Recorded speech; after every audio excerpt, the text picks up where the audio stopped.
Give them a call, 803-356-1919, or hit them up online at midstateroofing.com. And remember, if you have a leak, let Midstate Roofing take a peek. Sponsored by Brakes for Less. If the pedal's grinding metal and giving you fits, Brakes for Less will get you in and out quick. You need brakes, but you don't want to pay a lot. Call 833-269-STOP, because all we do are Brakes for Less. Powered by Integrated Media. The Game TV. Sponsored by Shepherd's Glass. For auto, home, and commercial glass. ShepherdsGlass.com. In Chapin and West Columbia. The Game TV. Sponsored by Shepherd's Glass. Shepherd's Glass. Hi, everybody. This is Woody Wyndham here to talk about Pioneer Tree Service. Guy Gant's company. Guy Gant's not with us anymore, but his girls are. The Gant girls. You know, Chelsea and Madison. You know some of the things they do at Pioneer Tree Service? Tree and shrub removal, tree pruning and thinning, tree planting, tree bracing, raising tree canopies, stump grinding removal, storm damage services, property cleaning and grading, demolition and rock removal, right-of-way maintenance. You got to get in touch with these people. 803-794-8253. Let me give you that again. 803-794-8253. Call right now and get a free estimate. For the most challenging jobs, Pioneer Tree Service. So you're going to want to call somebody you can trust, and that is the Gant girls at Pioneer Tree Service. 803-794-8253. Or find us online at pioneertreesc.com. Call Pioneer Tree Service for a free quote. Powered by Integrated Media. The Game TV. Sponsored by Shepherd's Glass. For auto, home, and commercial glass. ShepherdsGlass.com. In Chapin and West Columbia. The Game TV. Sponsored by Shepherd's Glass. Shepherd's Glass. And now, traffic sponsored by Wetzel's Automotive on the Game Network. All right, one last look at your traffic and weather for your ride in on this Monday morning. No accidents as of right now. It's actually a pretty pleasant drive in because there's nobody on the roads, nobody going to school, a lot of people not going to work. So let's keep it that way this morning. Today it's going to be sunny and breezy, high of 82. Tomorrow sunny and a high of 83, and pretty similar conditions on Wednesday as well. Great start of the week. It's a Victory Monday here on the Early Game from the Wetzel's Automotive Traffic Center.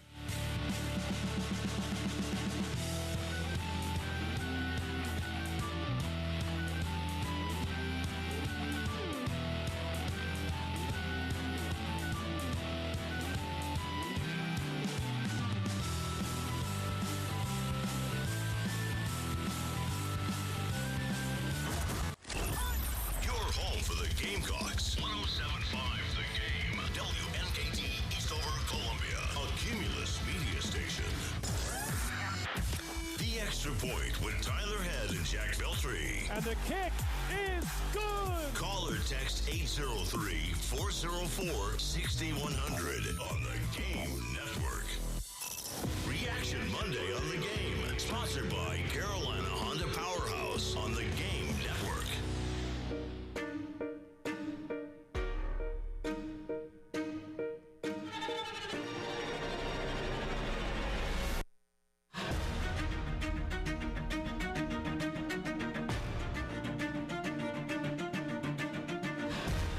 Nine o'clock on your Monday morning. Welcome in. It is the Extra Point. I'm Tyler Head. He's Jack Veltri. It's not only a Reaction Monday, it's a Victory Monday, Jack. The Gamecocks 1-0, 24-11 victory yesterday in Atlanta. Not even 24 hours ago. Weird having a game on Sunday, but that much more excited because I'm still feeling the energy coming off of it last evening. It was a great game. I mean, South Carolina got the win. That's the most important part here. You know, look, people are going to complain about different aspects of this game and wish things were better. But you know what? At the end of the day, you know, you could be 0-1, quite honestly. I mean, this was a 2-point game going into the fourth quarter, but you prevailed. You won this game. You covered as well. So I know the gamblers out there are going to be very ecstatic about that. And I would be too if I were in their shoes. But I think you feel very good about this game. You're 1-0, and that's all that matters. Well, our score predictions weren't that bad. We were just off by 10 points on either side. We both said 34-21. Ended up being 24-11. Yeah, I mean, not bad, honestly. I think there's so much to dive into from this game, but I will start with this. I think Carolina's defense deserves a ton of credit. Absolutely. The doubters out there that, even myself, I had a little bit of doubt of like, oh, man, they got to replace 7 starters on defense. Oh, boy. And we're talking about NFL draft pick caliber guys. We're talking about Nicky Manwari, should have been first-round pick. You know what I mean. They had to replace so much on this defense, and we heard nonstop about it. Man, can they do it? What type of drop-off is there going to be there from the historic type of season they had last year? But, I mean, again, was not perfect, but I do think this defense does deserve a lot of credit for keeping Vatek out of the end zone. If you were to have taken the jersey number and nameplates off of everybody yesterday and just running around in blank jerseys, I couldn't have told you that much of a difference from the defense a year ago to the defense yesterday. And again, it's just one game at the end of the day. And we'll see how this progresses as the season goes along. But I was thoroughly impressed with what I saw right out of the gate. Like, I think this is a game that you take a lot. Like, you can take a game like this, and it's not like 2 years ago or even last year where the offense was horrid and the defense was great. I mean, I think, honestly, there was a little bit of everything in this game where there was a lot of good from the offense, a lot of good from the defense, and even special teams was great in this game, I think. But then there's also like, all right, there were some things that you do need to clean up. But I think it's all going to be cleaned up in a lot of ways. Like, I don't know about the offensive line necessarily. I mean, we've talked about it for 3 years now, and it hasn't been great. But I think there's so many things that you can take away as positives. And then any negatives from this game, man, it's like it's just simple things where it's your coverage or something like that. I think you can really go ahead and fine-tune that. At the end of the day, you won, and that's all that matters, and that's more than a lot of teams in the SEC can say from this past weekend, which we'll get plenty of that as the show does roll along. But it is 9 o'clock, and we got to kick things off on this Victory Reaction Monday with our Sandstorm Pick-Me-Up.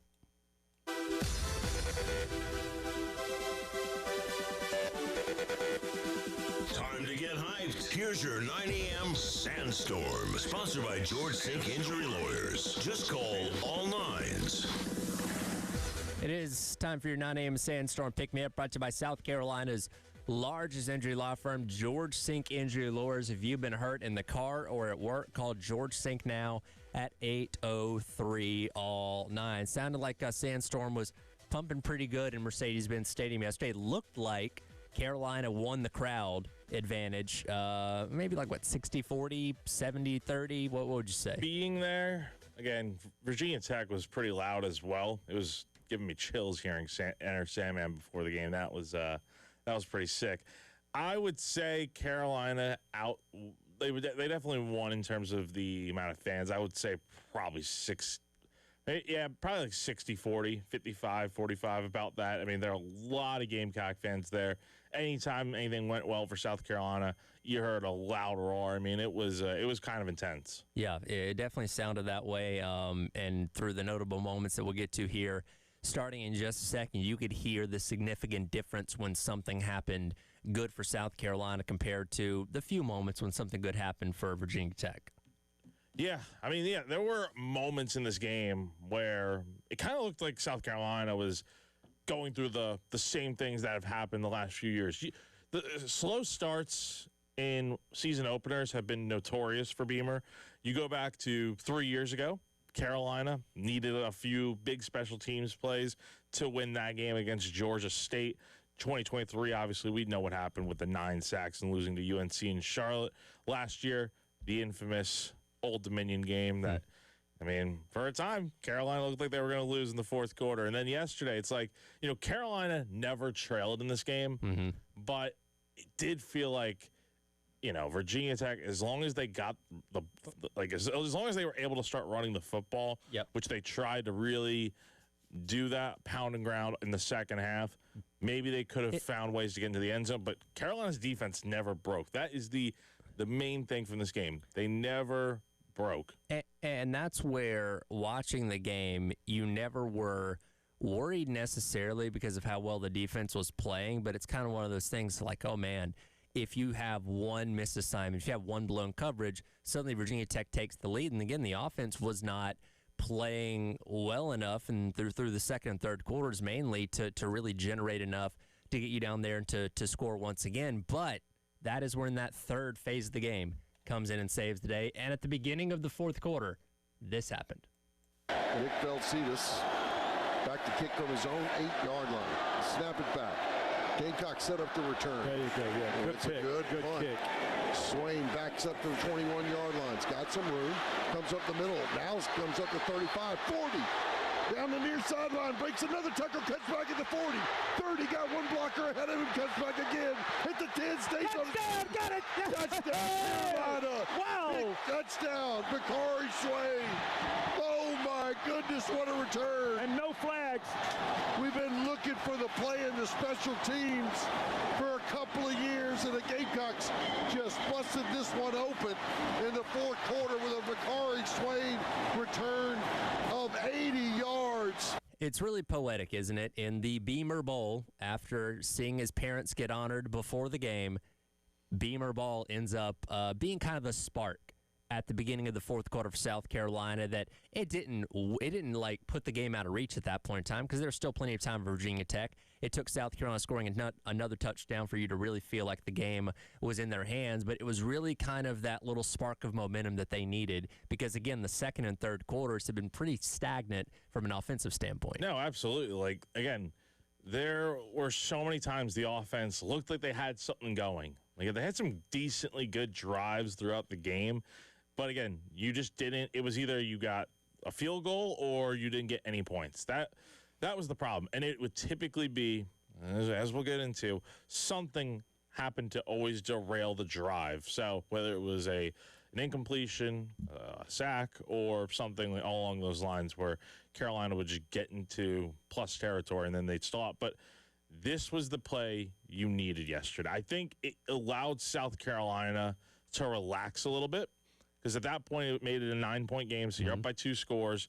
You can go out there and you can play ball. You trust this defense to do what they do. Again, if this is the Carolina defense you get week in and week out, it's not perfect. But if you really improve these next few games heading into SEC play and LSU in a few weeks and all that, like, you've got a chance to be pretty good and win a lot of your games by the backs of your defense. But, man, Bakari Swain, what a return. You know, he muffed a punt earlier in the game in that first quarter, which, you know, Shane Beamer did go over to him afterwards and just consoled him just for a second. Not that Bakari was in bad spirits or anything, but just, you know, came over to him, just let him know, like, hey, like, you know, the next one you get, you're going to take it to the house. And, of course, he did. And, I mean, that was how would you rate that punt return? Because I think that was one of the more impressive ones I've seen. It looked like every guy in Virginia Tech was trying to tackle this guy, but they just failed to do so. Well, there's a lot of layers to this. First of all, it was the second kick because they kicked it the first time, and they had the procedural penalty. And instead of just taking the 5 yards to add on to the original punt return, because I think Swain may have got it out to like the 25 or something the first time. So, you know, nothing really special about that. Beamer opted to have them re-kick, and he did talk about it after the game, like, you know, and again, special teams expert here, nothing typically happens good for the kick team when you make them do it a second time. And Brent Pry talked about that this after the game as well, that he didn't like the fact that his guys were going to have to go out there and do it all over again. And here's the thing, their punter got off a really good punt. He just happened to kind of out-kick his coverage a little bit. And you heard, you know, Tommy Suggs there on the call mention the no flags. There were opportunities. David Busey, who was the closest guy to Swain when he got that or was able to field the punt, you know, did put his hands up, didn't get a block in the back penalty. Very smart. And I went back and watched a little bit earlier. I couldn't tell who it was because they kind of flashed by so quickly, but somebody made a great block at about the VT 45-yard line that was also clean, crisp. No chance for a penalty there. And then, again, Bakari Swain did the rest of the heavy lifting in terms of, you know, dodging tackles and getting himself to the end zone. Let me pull this clip up. I did see, and again, I'm going to rewatch this game to death today just to see, you know, what I need to see. I got some work to do off this game. But, you know, I think one thing that Wes pointed out on either Twitter, the Insiders Forum, whatever, I think it was Jaron Willis that he said was really smart about not making a blindside block, which probably would have, really hurt South Carolina in a lot of ways, and probably ruined the play, honestly. But that's the big thing on this type of play is that nobody got a penalty. You always see guys get penalties for doing a block in the back, something ridiculous like that. And major kudos to South Carolina for not only getting good blocks down, but knowing, hey, let's not get a penalty here. Because the last thing you want is a penalty in that situation, and it ruins the play. And who knows what happens at that point, because it's still a 2-point game then. Well, we're all naturally inclined whenever a great special teams play happens to look for the flags. Okay, well, especially with how hard it is to return a punt all the way for a touchdown. All right, somebody was holding, somebody had a block in the back, somebody did something that allowed Vakari Swain to get down the field, but lo and behold, that didn't happen. And again, it was a special teams play that really broke this game open for South Carolina and helped them, pull away, in that fourth quarter. Yeah, they did a very good job. You can see a lot of the guys, I'm watching back the clip here, you can see a lot of the guys kind of flail their hands up, they just don't want to even risk it, which totally understandable with how officiating can be out there. But again, man, you got something good done in all three phases of the game. Your offense had a big play here and there. Your defense stepped up and didn't allow a touchdown, and you got a special team score. I'd say that's a win right there in my books. Besides going 1-0, that's a big win right there. Yeah, absolutely. Huge moment for South Carolina to start off the season 1-0. It is a Reaction Monday. We want your thoughts as well on the Firehouse Subs text line at 803-404-6100, as well as the AAA Heating and Air phone lines. Hit us up. We'll get you on the show as we continue to break down South Carolina's 24-11 victory to open the season against Virginia Tech yesterday. It is the Extra Point. It's our head and Jack Beltry on your Reaction Monday on the game. The Game Network welcomes our new affiliate 96.9 WIWF HD3 in Charleston, South Carolina.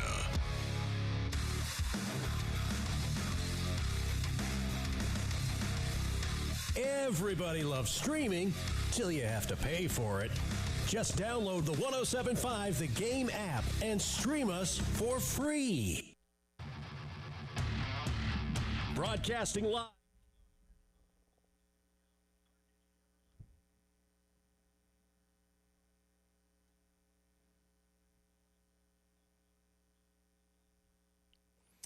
Tyler Ed here for our friends over at Canty Foundation Specialist. I tell you about it all the time, but I'll remind you once again, if you have an open crawl space under your home and recently experienced a storm, you need to make sure you don't have standing water under there. High humidity and condensation in that crawl space can create a number of problems like mold and mildew. It can even invite pests like termites into your home, which of course you absolutely do not want. That's where our friends at Canty Foundation Specialist come in. If you go online to schedule an appointment today at cantyconvicts.com, they'll send a professional out to your home to evaluate your foundation and crawl space and get it fixed so you and your family don't have to worry going forward.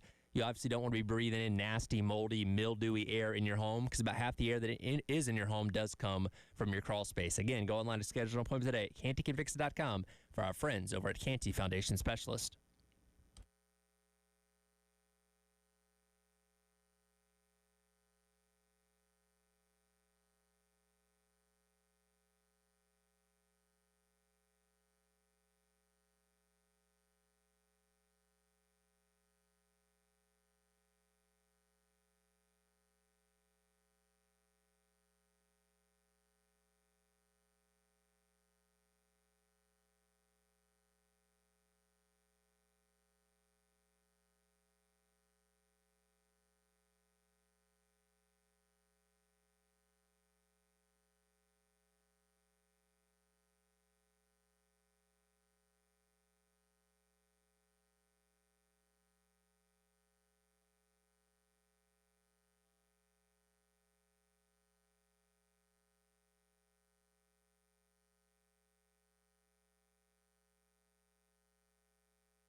10 at the Gamecock 20-yard line, just right outside of it. Drones back in the shotgun again, looking over to that left side. He's got 3 wide receivers that way.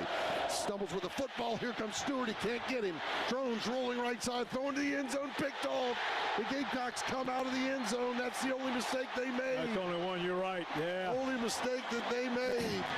And that spread, J.R. Johnson, 6'4", 240-pound freshman from Norfolk, Virginia, with his first big play as a Gamecock. Welcome back in. It is the Extra Point. Tyler Head and Jack Belcher with you on your Reaction Monday here on the Game.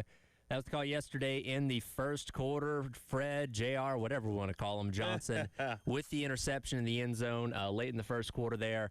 The only knock is he did not take the knee. Instead, he opted to bring it out, which unfortunately did set South Carolina up for the safety play later, which we'll get to here in a moment. But what a game for J.R. Johnson. Not the first time he's been on the field. He got to rotate in some last year at linebacker, but this year was his opportunity to really kind of take the reins in the middle of that defense once you lost all 3 of the guys from a year ago. And Debo Williams quite literally sat in that exact seat you were in a couple weeks ago and said, guys, JR's the dude. I've seen him in practice every day, worked with him every single day. He's going to be a star. And my goodness, yesterday he looked like that. Yeah, and of course Debo was there yesterday watching Fred out there do his thing, so shout out to Debo Williams and shout out to J.R. Johnson, man. He had a great game yesterday.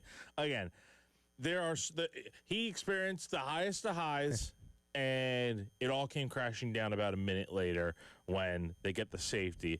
Now, again, we can honestly play the clip on this if you want with cut. What cut was it? Cut 18 if you want, about Beamer explaining it, because I did ask him about it.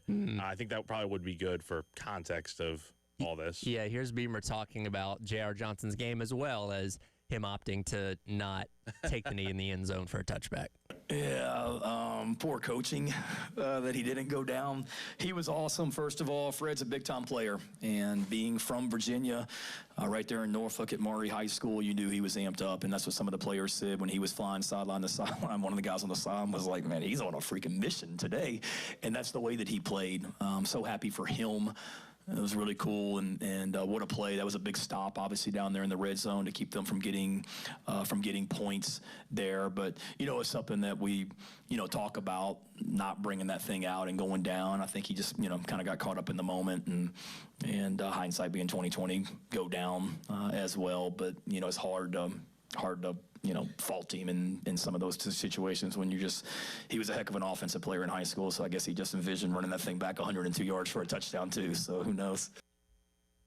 Opportunity to obviously learn there, but nevertheless a great play, and many great plays from him yesterday. Ends up leading the team in tackles, had the interception late in the game. I thought one of his better plays too was the pass deflection that he had, where he was essentially playing the spy for Kyron Drones, and he never took his eyes off of him and timed that jump perfectly, was able to knock the ball down. So, again, he was here, there, and everywhere. It seemed like just about every single tackle, if he was not in there making the tackle, he was somewhere close to it, which, again, the signature of, like, Demetrius Knight last year was his ability to fly around and be all over the field, and you're seeing a little bit of that with J.R. Johnson already. Let me just say, and honestly, I'm glad you brought that up, because I think, honestly, the linebackers in general really did a good job of doing just that, moving around, being physical, being quick to the ball. I mean, they made a lot of nice tackles yesterday for little to no yards. I saw, I think, J.O., Justin Okoronkwo, make a few plays like that. I got to go back, again, I got to go back and see what Sean Murphy did specifically, but I'm sure there were some things that I'm just not thinking of off the top of my head. Sean Murphy didn't have a single wow play, but he made some tackles. Yeah, so that's the important thing. And I think the linebackers, this is a good group they got. Again, these guys are going to be really, really good, but J.R. Johnson, think about it, man. We've heard about him since, we're like hyping him up since like December. So, well, even before that, really since he's been on campus, because he again was an under the radar guy, recruiting wise, and he came to camp and again looked the part. And Carolina was kind of in on him before anybody else was, and he got more offers after the fact there from some bigger schools. But, he's somebody that Carolina's believed in for a very long time. And, again, it's only one game as a starter, but I loved what I saw yesterday. But the buzz really picked up during that bowl game. Wouldn't you say? The guys were just nonstop hyping him up. Like, who's that guy that's going to stand out in 2025? Everybody said J.R. Johnson. And he lived up to it, man. So, look, the interception, really good play on the ball. You hate that he just didn't go down the end zone. And, honestly, with the safety, I do think, I get it, you want to throw the ball. But if you're Lenore Sellers, you can't be holding on to the ball for as long as you did. You got to just get it out. And honestly, I think maybe I would have done, I would have just kept running it. Again, you ran it the first time, didn't get any yardage really at all. Just try to get to like the 5, 6, 7 yard line just to give your punter enough space to where Mason Love is not kicking from, his heels are literally on the edge of the end zone. So, yeah. But the defense in general, man, great job yesterday. Phenomenal job. And I know now that Debo's moved on, Fred took over the number 0. You have to be a dude to wear the number 0. And I think Fred, JR, whatever we're going to call, we got to settle on a name because I'm bouncing back and forth here.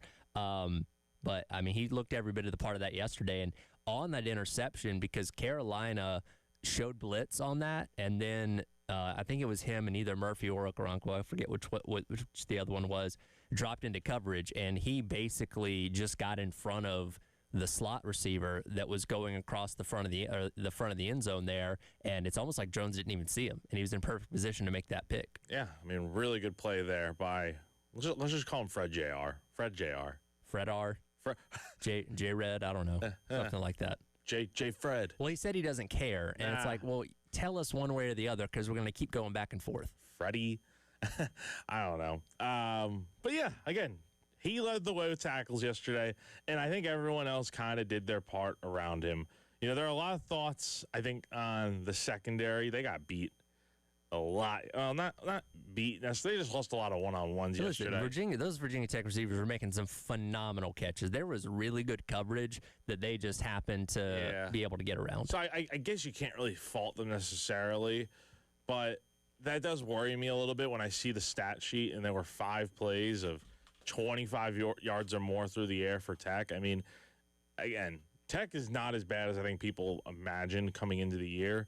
They are going to be I think they're going to be pretty good this year and win some games. But I think for South Carolina, the thing I look at from this is like, yes, it's only 1 week, but what happens if you do this against like an Alabama with their loaded receiver room and Ryan Williams and those guys, or LSU? I mean, stuff like that kind of worries me. But I think Torian Gray, Clayton White, this defensive staff, they're going to make the right adjustments. And again, the big thing for the defense, they didn't allow a single touchdown and really just held this team to field goals only, and that was the main takeaway there. And that's the thing for me is I don't care who the Power 4 opponent is. You hold any P4 school out of the end zone over the course of 4 quarters, you've accomplished something. And again, you saw moments of Virginia Tech showing a lot of potential on offense, but Carolina was able to hold them out. And again, secondary wasn't perfect. Things to work on, certainly, as we saw a year ago and have seen years past. What happens in week 1 isn't always indicative of how good you're going to be at a certain spot as the year goes along. But I liked what I saw yesterday, and plenty of things to build on, and hopefully make another strong season like we had a year ago. Yeah, I mean, that's what you need to see. I mean, this was a good start towards getting to that point. And again, it's not always going to be pretty, but you got the win, and you move on, and you get ready for SC State this week. Yes, absolutely. We'll have more reactions to this. Let us know your thoughts, 803-404-6100 on the Firehouse Subs text line, as well as the AAA Heating and Air phone lines, as your Reaction Monday rolls along here on September 1st. Happy Labor Day on the game.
All right, a diamond formation with Sellers in the middle. He wants to throw it.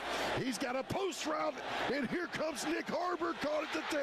Touchdown, Carolina. Touchdown, Nick Harbor. 64 yards out.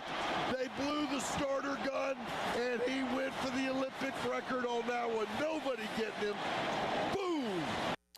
Welcome back in. It is the Extra Point. Tyler Head and Jack Belcher with you on your Reaction Monday here on the game. That was the touchdown that pretty much sealed it for South Carolina. Lenore Sellers finding Nick Harbor for 64 yards on that post. I said this yesterday on Twitter. We've been waiting 3 years for that touchdown. A situation where Nick Harbor just quite literally uses his speed to blow past the defender, make the catch without much of a struggle, and score the touchdown. Boy, if I had a nickel for every time I heard somebody on, whether it was in person telling me or whatever on the message boards, if I had a nickel for every time somebody said, why don't they just throw a deep ball to Nick Harbor, just go 4 verts and just throw the deep ball to him for a touchdown, I'd probably be pretty rich. I mean, look, it finally happened. Like, we got to see that type of play from Nick. And again, that's something they've been working on, obviously, in practice and whatnot, and they felt like it was the right opportunity to use it, and it came at a point in the game where your offense wasn't doing much, so why not take a shot and see what happens? Well, and the safeties were playing down there, so you didn't have help on the back end, and so he's essentially in a one-on-one, and he beat the guy off the line, got the inside leverage, and he was gone. I mean, he had 5 feet on him, if not 5 yards, by the time he made that catch, and good luck to that cornerback. There was no way he was going to catch him after he caught the ball. No, I mean, it doesn't even look like Nick is running full speed out there, but it's like, I mean, that's just how quick he is. He probably doesn't even have to run full speed, and his half speed is probably quicker than most. That's what I've noticed about those really big guys like that is when you watch them actually run, they look like they're jogging. It's just so seamless, and they just kind of glide. But when you look at them compared to other people and you go back and watch his track tape from high school, it's like, no, he's running away from people. It's crazy. A person that big, for anybody that's been around Nick Harbor, been anywhere close to him, a person that big should not be able to move that fast, but he can. That's why he's a freak. No, man, he was great yesterday. 99 yards, 1 touchdown, the 64-yard touchdown, most of his work. But let's not beat around the bush. We got to talk about this, man. Well, real quick before we get to the other touchdown that could have been, I want to get some more reactions here. Jeff is weighing on the AAA Heating and Air phone lines. Jeff, appreciate you taking your time this morning. What's on your mind? Well, thanks for having me. First off, I'd like to thank you guys. I'm not a South Carolina guy. I'm actually from Virginia. My daughter went to Virginia Tech, so I was a fan of them, but I've really become a fan of South Carolina football listening to your morning shows now that I live down here in the area. But what I wanted to say about yesterday's game, it was funny watching that they had the Cox had a lot of ups and downs, is what you guys have been talking about all morning. And I was just sitting there after the game trying to summarize it for myself, and it kind of reminded me of in golf, a really good golfer, let's say a Scotty Scheffler or something, not having a good day and making some mistakes more than normal maybe, or a good amount of mistakes, but somehow coming back and at the end of the first round still being in the top 3. So he brought it back, and that's what I see about South Carolina, which I think people should be very hyped up about. I don't think in no shape, form, or fashion did they show yesterday how good they can be. Thank you for the time. Yeah, absolutely, and we appreciate the kind words there, and appreciate you listening to us. But that's a really good point that he brings up. And look, as we've seen in years past, game number 1 is not indicative of how you're going to play the entire season. You're going to get better in just about every single area, week by week by week. But it goes back to something that is on display in the indoor facility now, and that's winning the fourth quarter. Yeah, South Carolina, offensively at least, didn't play their best for the first 75% of that game, save for the opening drive. But in the fourth quarter, when they needed to make plays, they did. You had the long touchdown to Nick Harbor. You had some key runs there, with Rasul Faison and obviously Sellers to kind of salt away the game at the end. Obviously, special teams stepped up at the beginning of the fourth quarter. Defense continued to do what it needed to. You played your best at the very end when it mattered most. Exactly. Like, you made the pivotal plays when it mattered. Like, I think that fourth quarter is so that is how I think South Carolina can be at its best, when you do something good in all 3 phases. Vakari Swain had the big punt return touchdown. The defense, again, did not allow a single point. Had a few sacks going into or late in the game there, and made some really good plays in the second half. I thought the second half was about as good as it gets for that defense, keeping Virginia Tech out of the end zone there, making some really nice tackles. And then, of course, the offense comes through with the big play from Lenore's to Nick Harbor that we've talked about, man. We want to see more of that. I think everybody wants to see more of it. And Nick, I was asking Nick about that after the game. He's like, yeah, man, I'm glad I was able to give that for the fans. Well, you mentioned it a moment ago before we got to Jeff's call. There was what I thought was a touchdown earlier on in the game that did get overturned. And Nick Harbor, after the game, did share his thoughts on how that went down. I felt like that was a catch. As we all seen, I had both feet in bounds, both feet touchdown. Still had the ball in my hand. Stepped out of bounds, still had the ball in my hand. And the DB, he made a great play, great lasting effort. But it is what it is. It happens. I just got to keep control of the ball all the way down to the ground now. So we'll learn from it. But it was an amazing play by the DB. I still don't know where the catch is, Jack. After all these years and all these tweaks and rule changes and changing the language, I still don't know what a catch is. And this wasn't just the Harbor situation. It goes back to Barry and Brown, the LSU game over the weekend, which fortunately for them did not come back to bite them because I really thought it did. I look at those catches, I'm like, all right, you got the ball, you got your feet down. And in Harbor's situation, he never lost the ball. Like, okay, if he hits the ground and the ball flies out, okay, fine. But he never, the ball moved, but he still kept it close to his body. And to me, I didn't see where you could look at that and say, oh, well, that's not a catch. I don't know, man. I mean, what is a catch, right? I mean, by the rule in the book of, you need to have complete control and possession of the ball. I mean, the way I'm looking back at it, he, grabs the ball. If you're watching live, you'll see my hands up in the air right now. He's got two hands on the ball, and he doesn't, secure it, but he has control of the ball in his hands. He takes not one, not two, but I think 3 steps before he goes out of the end zone. And by that point, I mean, he never dropped the ball, like you said, Tyler. I mean, he always had, the ball in his hands. So I don't know. I mean, I've seen people say, well, it's the same thing as a running back where, a running back crosses the plane. It doesn't matter how they do it. As long as they have the ball, touching their hands, it's a touchdown. So I get that, but it's also I get the rule. By rule, it's a correct call, I guess, in that he didn't have complete possession of the ball. But, yeah. I mean, I don't know. After seeing the Barry and Brown one the other day, officiating's been off to a real rough start this season. That's the weird thing to me. You mentioned the running back thing because if you're an established runner and you just poke the tip of the football over the goal line and then it gets punched out or knocked out or goes flying off somewhere, it's still a touchdown even though you did not keep the ball through the process of going to the ground or getting tackled or whatever. But when you're in the process of making catch, which again, I thought he did enough to secure the ball while establishing his feet in bounds. And it wasn't just 1 foot. He had 3-4 steps in there before he came to the ground.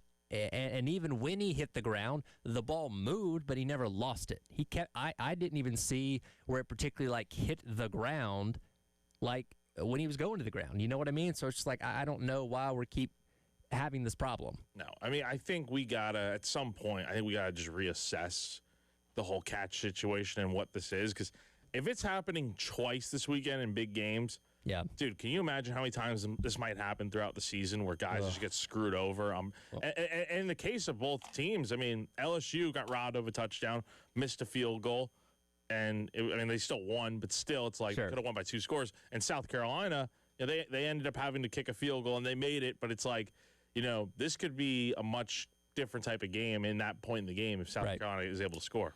Fortunately, it didn't come back to bite South Carolina there. We'll get plenty more reactions. If you want to weigh in on the AAA Heating and Air phone lines, I will advise you to wait till we go to a commercial break because I am producing as well. We'll get to more of your thoughts as the hour rolls along. Tyler Head and Jack Belcher on your Reaction Monday here on The Game.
All right, welcome back in. It is the Extra Point. Tyler Head and Jack Belcher along with you on your Reaction Monday here on the game, looking back at South Carolina's 24-11 victory over Virginia Tech yesterday afternoon in Mercedes-Benz Stadium in Atlanta.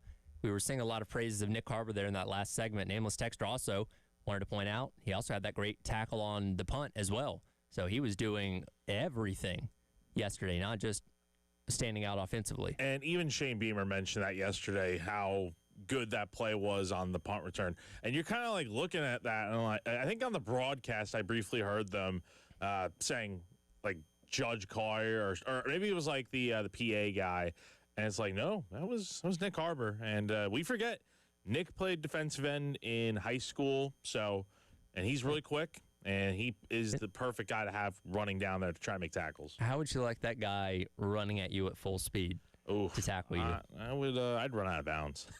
I would take the easy way out and not go at him. Yeah, I'd just fair catch it. Be like, I'm not taking my chance on this. It is a Reaction Monday. Want your thoughts as well. 803-404-6100. We head back out to the AAA Heating and Air phone lines. Rocky has been hanging on for a few minutes here. Rocky, appreciate your call. What's on your mind today? Yeah, Nick Harbor, well, a couple of things. And, Tyler, you hit it. It was at least 5 yards that Harbor was beyond that DB, maybe even more. And we all know about his size, speed, and agility. And my thoughts were he went by that. Now he's learning to run routes and catch a football. Okay, I mean, not saying he didn't know, but getting better at that. You're not going to be able to guard him one-on-one. There's just no way. And to me, the more skill he gets with all of his athleticism, and which means to me, you now have him on tape. You're able to watch him and his speed. If you're in that wide receiver room and I'm some of the other wide receivers, I'm like, yeah, I'm all right, because if you have to, on a defense, if you have to double team him or put another person on him, that's only going to free up other options for the offense. So I hope Mike Shula is paying attention to that, because I think Harbor he's got a real opportunity here. Because he's only going to get better. And then as far as Linares goes, yesterday, I mean, and again, it's the first game. They always say the difference between the first game and the second game is when you make a lot of progress, and or at least that's been my experience. But I hope Linares will look at it and try to avoid the sacks. I mean, I know you want to try to run out of it, but sometimes you got to just be a little smart and just throw it away and live for the next down, so to speak. So, he's just trying to do everything that he can. But anyway, those are my thoughts, and I appreciate it. Absolutely there, Rocky. Appreciate it. 803-404-6100. And for Sellers, and again, there's a lot that we have to get through from this game. We may not even get to all of it in these 2 hours here on Monday. We'll spill some of this over into Tuesday as well. I thought offensively the first drive of the game was about as flawless as you could ask for. And the dinks and dunks to the tight ends were working really well for Sellers. They got away from that after the scripted plays, eventually got back to it a little bit later on in the game. And this is, kind of one of the negatives here. Looking back to the bowl game, I saw something similar yesterday where they weren't trying to use Sellers' legs as much in terms of designed runs. Made some plays when he had to in terms of getting out of sacks, especially late in the game there.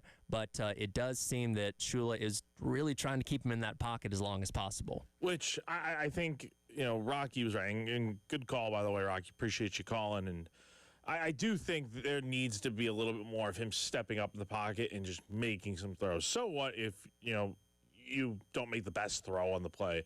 At least you're going out there and doing it, because we know Sellers can hit on a lot of these throws. He was throwing some real bullets yesterday that even I was surprised. There was one to Donovan Murph, I think in the second half, and it's just a perfect throw right to him. But it's like, man, how did you get it through that tight window? So we know what he's capable of as a passer, but we also know, he's got that weapon with his legs, and I would like to see him at the same time.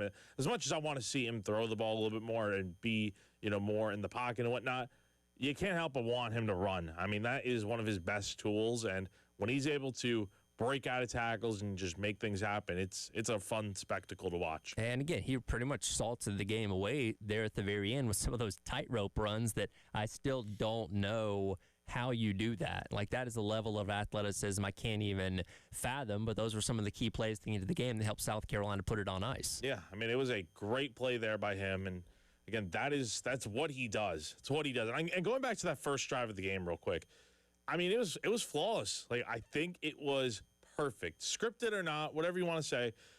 I know the rest of the game was never as good as that in terms of what the offense did each drive, but, I mean, look, they got the tight ends involved. I mean, who had Maurice Brown getting the first catch of the year? Nobody. Like, the odds on that must have been probably like plus 50,000. I figured they're going to run it on the first play personally. Yeah, I mean, you would have thought somebody else would have gotten the ball, but Maurice Brown, that's pretty cool. And they really did do a good job of getting the tight ends involved. And even though the run game wasn't great on that drive, I mean, Lenore Sellers was able to just bulldoze his way to the end zone and do things that we saw him do last year. Lenore Sellers loves tight ends. We obviously saw his connection with Josh Simon a year ago, and technically Brady Hunt had the most receptions yesterday. He didn't have the most yards, most receptions with 4. So it kind of seems like, and this kind of backs up what we heard a lot, through camp and spring, that Sellers and Hunt did have a good rapport with each other. So it kind of seems like Hunt has stepped into that role that Simon left behind. Yeah, and you still want to go ahead and find that Simon replacement.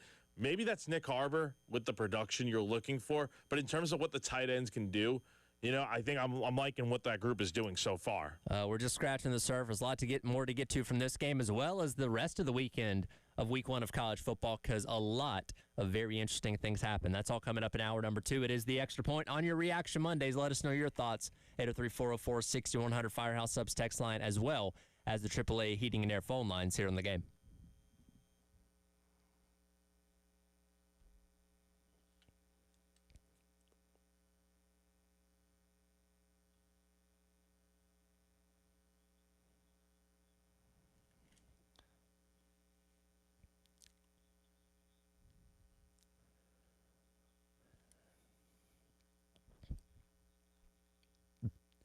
It's all right here for our friends over at Twin Peaks. I thoroughly enjoyed taking in all the football this past weekend and having a nice couple of beers in the process. And speaking of beers, over at Twin Peaks, Brew Days are back. That's right. Every Wednesday this September, they are celebrating one of the most beloved things, that is beer. Get to Twin Peaks and score a 22-ounce Twin Peaks Brews on draft, just $3.99 all day long, each and every Wednesday in the month of September. Don't forget as well, starting this Thursday, pro football is back. As you can see, the boys go helmet to helmet with the Cowboys go helmet to helmet with the Eagles live from Lincoln Financial Field on Thursday night, and grab one of those 29-degree draft beers to take in all the action as professional football gets rolling right alongside college football as well. It's going to be a great couple of months of football, taking all the action with our friends over at Twin Peaks.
Welcome back in hour number 2. It is the Extra Point. Tyler Head and Jack Beltry along with you on your Reaction Monday, celebrating South Carolina's 24-11 victory to open the 2025 season over the Virginia Tech Hokies in Atlanta. They'll be back home this upcoming weekend for the first time, taking on South Carolina State on Saturday night at 7 o'clock. Plenty more about that game as the week goes along, but just feels good to get the season started off in the right way. And quite frankly, let's be honest, that was probably the best opening game of the Beamer era. It was not perfect, but the way you won the game, the way you were able to put together a really strong fourth quarter, I feel, and again, there were plenty of other wins, in the years prior. I feel the best coming away from this one that I think we ever have after week number 1. Yeah, I mean, you feel good because you got the win, but then you see the things that they did well in this game. And again, you can look at the negatives and stuff, and that there are some for sure in this game. But I think there's a lot more positives when you look at everything that went down. Like every facet of the game, South Carolina did something really spectacular. Special teams, obviously. Vakari Swain had the punt return touchdown for 80 yards. The defense didn't allow a touchdown, only 3 field goals.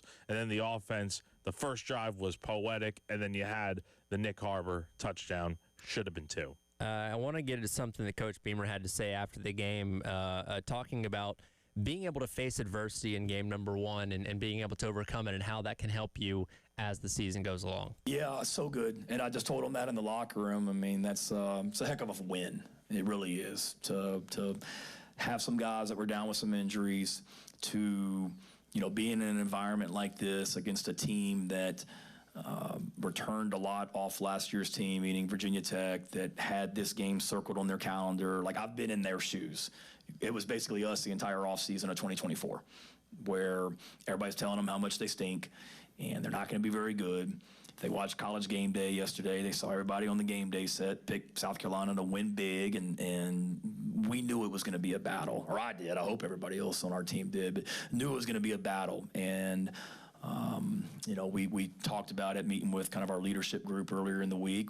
We gave them some scenarios. It's an old, Michael Phelps, the swimmer, talked about, he used to think about before races, he would do the race in his head, how you want it to go, how it could go, or how it should go, how it could go, and how you don't want it to go. And I met with a lot of the leaders on our team earlier this week, and we talked about that. And one of the things that we said it could go is it's ugly for a while, and we got to just kind of hang in there and push through the adversity and stay close and stay together and get it to the second half, and we'll be okay. And I told them at halftime, it's what we talked about earlier in the week. So really proud of their mental and physical toughness to hang in there and just keep getting stronger. And this is why I will always support a game like this to open the season, because it allows you to get tested, right? Like if it was flipped and South Carolina State was game number 1 and Carolina went out there and won it 63-3, then we'd feel great. Like, hey, you won the game, and here you got a bunch of freshmen in the game or something like that. But I wouldn't say we learned a whole lot about the team. And if J.R. Johnson went out there and had the kind of game against SC State that he had against Virginia Tech, and be like, okay, that's good, but I don't know if that's indicative of how you're going to play against better competition once you get into the thick of SEC play. But playing a Power 4 team as average as Virginia Tech may end up being this year, and who knows if Brent Pry is even going to survive towards the end of the season, depending on how their year goes in the ACC. But it gives you a better litmus test on where you are actually at, because there's a lot of teams in the SEC that played week 1 opponents that I can't tell you if that was a good team or not. Yeah. Because, again, they were playing FCS or G5 schools and beat them the way that they should, but that doesn't tell me anything about what they're actually going to be when it matters in a couple weeks. Yeah, and the big thing for South Carolina was that they were in a lot of pressure spots in this game. Like, this was a tight-knit battle going into the fourth quarter, as South Carolina was only leading by 2 points. So the pressure was on to go ahead and try to find a way to win this game, and they did. They prevailed. They made the plays when it mattered most, and they got the job done. So that is what you want to see more than anything if you're a Shane Beamer who was excited about that for sure after the game there. But, yeah, I mean, look, you're right. Like, playing Virginia Tech, like, look, it may not be the greatest opponent by the end of the year. Time will tell how Virginia Tech's season goes with, obviously, they got Vanderbilt coming into Blacksburg this week, so that'll be a real big test for not only the Commodores, but definitely for Virginia Tech. But for South Carolina, to play this type of opponent, have the way the game went, and then you make the big plays when it matters most, that's going to do a lot for the confidence of the team. Like a resilient type of win like this where, you're expected to win the game. You're expected to do all these great things this year. The pressure's on. There's probably that little bit of that monkey off their back. Now that they got the win, they probably can take a little bit of that pressure, all the expectations that everyone had off themselves a little bit. They're still going to be there, but it's not your first thought in your mind like, oh, man, we got to live up to all these expectations and everything. By the way, did you have Rodney Newsom starting at left guard on your bingo card going into the day? I had seen him warming up with the group. Before you ever got to the stadium, were you expecting to see that? I saw we reported it, I think, on Gamecock Central, so it wasn't a complete surprise. But, yeah, we saw him in warm-ups, and then we saw him when the team got together for their 11-on-11 before the game. He was out there, so not a complete surprise. It was a little, and we actually learned after the game that Shed Surratt didn't even travel with the team because apparently he's been dealing with an injury. Again, we would have had a depth chart, would have known about that, but we were anticipating he could have really had an opportunity to start on Sunday. Obviously didn't happen, wasn't even with the team. So Rodney Newsom goes out there. It wasn't great. The first half was definitely a struggle for him, and they did not hesitate in making a switch because in the second half, they had Marquis Anderson out there.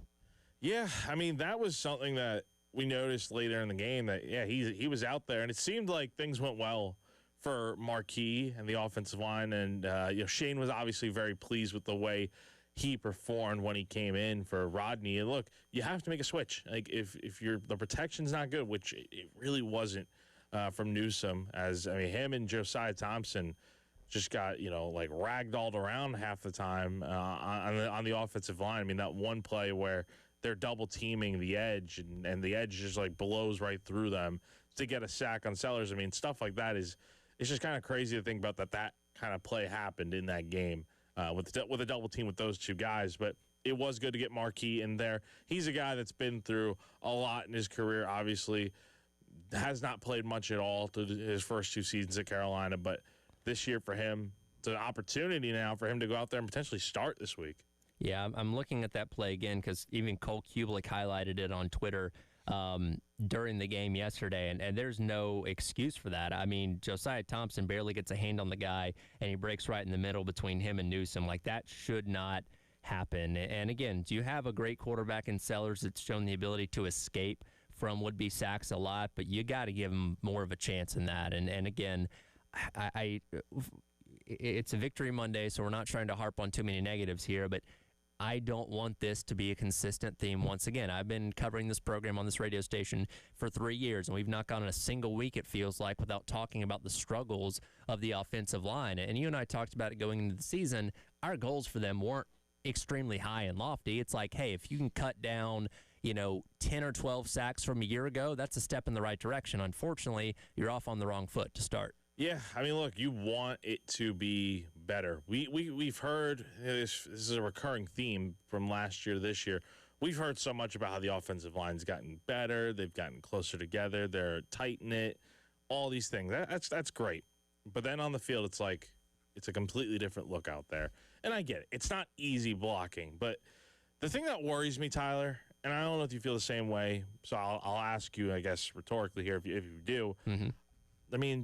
Does it concern you at all that an ACC defense, middle-of-the-pack defense, did this against this offensive line when you look down the road? LSU, Alabama, some really good Oklahoma. Mm-hmm. That month of October, man, those defenses are going to be ruthless, and that really does concern me. And Terry and I were at our watch party yesterday at O'Hara's. By the way, shout out to everybody that came and hung out with us yesterday. That was obviously a great time watching South Carolina win, but he and I were saying the same thing, man, this is Virginia Tech, and I get it. They went out there, got a ton of guys in the transfer portal that, we don't know how good they're going to be, but I expect them to be somewhere around average to decent in the ACC. But you are definitely going to see a lot better pass rush as the season goes along, especially when you get into that month of October and November. And again, it's game number 1, so things can improve. Always got to keep that in mind.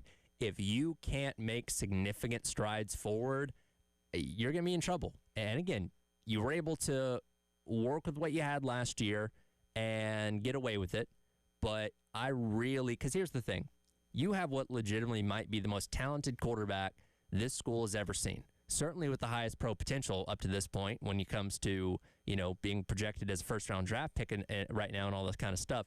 I would hate to think that in the 2 years that Sellers was your quarterback, if he does end up moving on the NFL this year, that a shaky offensive line kept him from being even greater than he could be. That's what worries me. And again, you see what Virginia Tech did with those plays they made. And it wasn't – they ran a twist, and that screwed South Carolina up. Like, I don't know. I mean, it was not a pretty performance yesterday for the O-line, and I'd be lying if I said it does not worry me going into these tougher games that you have in the SEC. And it's also worth mentioning they weren't getting a lot of push up front running the ball either. No. I mean, when it came to Oscar Adaway and even Rasul Faison trying to go up the middle, nothing was happening there. It wasn't until those guys got outside the tackles when they really started to make gains. Yeah, no, totally. I mean, like, and shout out to, I think it was Faison who had the really nice run. Mm-hmm. Like, South Carolina got backed up. I think it was like second and like 33 on a sack, and then Sellers lost the ball, and Josiah Thompson had to jump on it. But, I mean, Faison, at the time, he had gotten all the yardage back for a first down, and then after a review, it was like a few yards short. But, and that stuff should not need to happen. You should not need to pick up 30 yards on a second and 30 after a sack. Like, the protection has to be better. I think it will be better. We saw it last year where the offensive line gave up a bunch of sacks at the beginning of the year, and then kind of as they built the chemistry and they played more consistently together, they got better. The problem with that is, though, we shouldn't need to wait until week 10 to see the offensive line become its best self. I know what teams look like now is going to be completely different by week 12 or week 14, whatever week it is at the end of the year. But it's concerning that this kind of happens every single year where you got to wait until so late in the year for the offensive line just to have a good game. Well, and it's worth noting on that 30-yard run that Faison did have, he had to make a guy miss in the backfield because Newsome, who was the pulling guard on that play, completely missed the free rusher. Like, I don't think he even got a hand on him. And that guy was right in Faison's face. Fortunately, Faison was able to cut to the right, make a miss, and made the play happen after that. But he could have very easily been tackled for a loss, and you could have been looking at 3rd and 35 or something. That's, again, I'm glad South Carolina made the switch because it seemingly worked. It was what they needed. But, again, the protection with a quarterback like Sellers, who has so many good qualities, you have to be able to block for him more. Like, it was kind of inexcusable just to see some of the sacks that happened yesterday. And I'm not trying to doom them for the entire season right now because it is only one game. And again, as we're going to talk about in a minute, game number 1 is not always indicative for how your entire season is going to go. But I need to see significant improvement in this first month of the season because you got Vanderbilt, Kentucky, Missouri, all those teams coming up here in the next couple weeks that, aren't going to be your toughest challenges, but are going to be comparable to what you saw against Virginia Tech yesterday. And I need to see improvement up front before you get to that tough slate at the end of the season. Yeah, no, you definitely do need to see improvement. And hopefully you will. Hopefully Lonnie Teasley, Greg Atkins, that staff, they can go ahead, fine-tune some things correct, and make the right moves as you get ready for South Carolina State this weekend. We'll see what happens against South Carolina State Saturday night at 7 o'clock. We'll hear from Coach Beamer once again tomorrow. We're back to normal this week because you're playing on Saturdays from here on out with his usual 1 p.m. press conference, which you can listen to right here on the halftime show on the game. There was a lot of other things that happened around college football this past weekend. We'll get to some of that coming up next as the Extra Point rolls along on your Reaction Monday. Tyler Head and Jack Beltry here on the game.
This is one of the easiest picks I've ever made.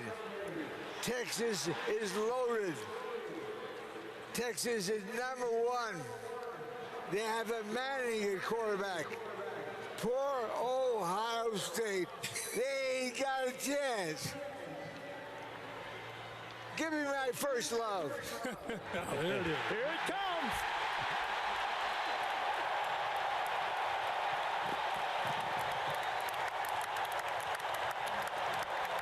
Welcome back in. It is the Extra Points. Tyler Head and Jack Belcher on your Reaction Monday here on the game. Just as it began back in 1996, it ended on Saturday. Lee Corso put on Brutus the Buckeye Head one final time as College Game Day shot from the horseshoe there ahead of Ohio State and Texas. And lo and behold, he got his final prediction right as Ohio State would win that game 14-7. Were you able to hold back the emotion watching Corso pick one final time? Yeah, I thought all the game day guys were just gonna be in tears. I thought Herbie especially. Yeah, but I was surprised. They kept it together. I think that was probably the way it should have been. You know, it was. Again, it's sad that he's retiring, but you're also like you're happy for him. You know, he got to go out when he wanted to. Yeah. I think we've all had the fear over the years with his health issues. And he's 90 now, right? Yeah. That it was going to happen out of his control. Right? He was going to have some kind of medical issue that, hey, sorry, can't do the show anymore, and it was going to be over. Like, they gave him a proper 3-hour send-off celebration, tons of tributes, tons of people that have been on the show before weighing in. I thought it was incredibly well done. Yeah, ESPN's typically done a pretty good job of keeping the longtime vets around. I know they've made a lot of cuts over the years and whatnot with some really good sportscasters, but, you know, they've kept, Dickie V around, Chris Berman in a little bit of some capacity, and obviously Lee Corso in college football. So it's great to see. And Lee went out in style. Yes, he did. Perfect 6 for 6 in his final game day picks. So he picked Tennessee to beat Syracuse. He was the only one to pick Florida State, a 2-touchdown dog, to beat Alabama. He obviously picked the Gamecocks to beat Tech. He picked Miami to beat Notre Dame, LSU to beat Clemson, and Ohio State, obviously, with Brutus the Buckeye, the head, going on to beat Texas. What a run for Lee. Yeah, and all the former schools that he coached at won on Saturday as well. Like, it was the perfect way for him to go out. Yeah, I mean, it was awesome to see. And, yeah, Florida State might have been a homer pick for him since that is his alma mater and stuff. But, hey, he got it right. Hey, so he did. That's the only thing that matters. So. And I thought it was neat the way that they were able to do. And I knew they were going to do something big for the final one, especially considering the fact that the game started at noon and they had to be inside the stadium and you weren't going to have, the usual game day crowd there. But to put him on the field, they had the band spell out his name. They piped him through the loudspeakers there at Ohio Stadium, and the entire place, 90, 100,000 people, however many people that place holds, all got to react to it and send him out the right way, which I thought was really neat. Even Fox on Big Noon Saturday showed that. You know what I mean? And for those two shows to be rivals and for them to pay the respects to Corso to even show his headgear pick at the end, I think shows you the impact and the importance to the game of college football that he has. Oh, yeah. His impact is massive. And if you have not seen the ESPN documentary that they did on Lee, what they call it, Not So Fast, my friend. Yeah, that'll make you cry. That's a tearjerker right there. Those last 7-8 minutes when the tributes are coming in, man. Yeah, that was a hard swallow. But speaking of the headgear pick, yes, the Ohio State-Texas game. I think we got to dive into this, right? We do. Did this go how you expected it? Nah, I mean, I look, these are two very good defenses, number one, so it's not surprising that it was very low scoring. But I got to say, man, I thought Texas was going to win this game, and I thought Arch Manning was going to play a lot better. He was pretty underwhelming. And here's the thing, because you do have to give a lot of credit to Ohio State's defense and Matt Patricia, right? Look, we've all taken our shots at Matt Patricia over the past couple of years for how his last few years in the NFL have gone, which obviously weren't great.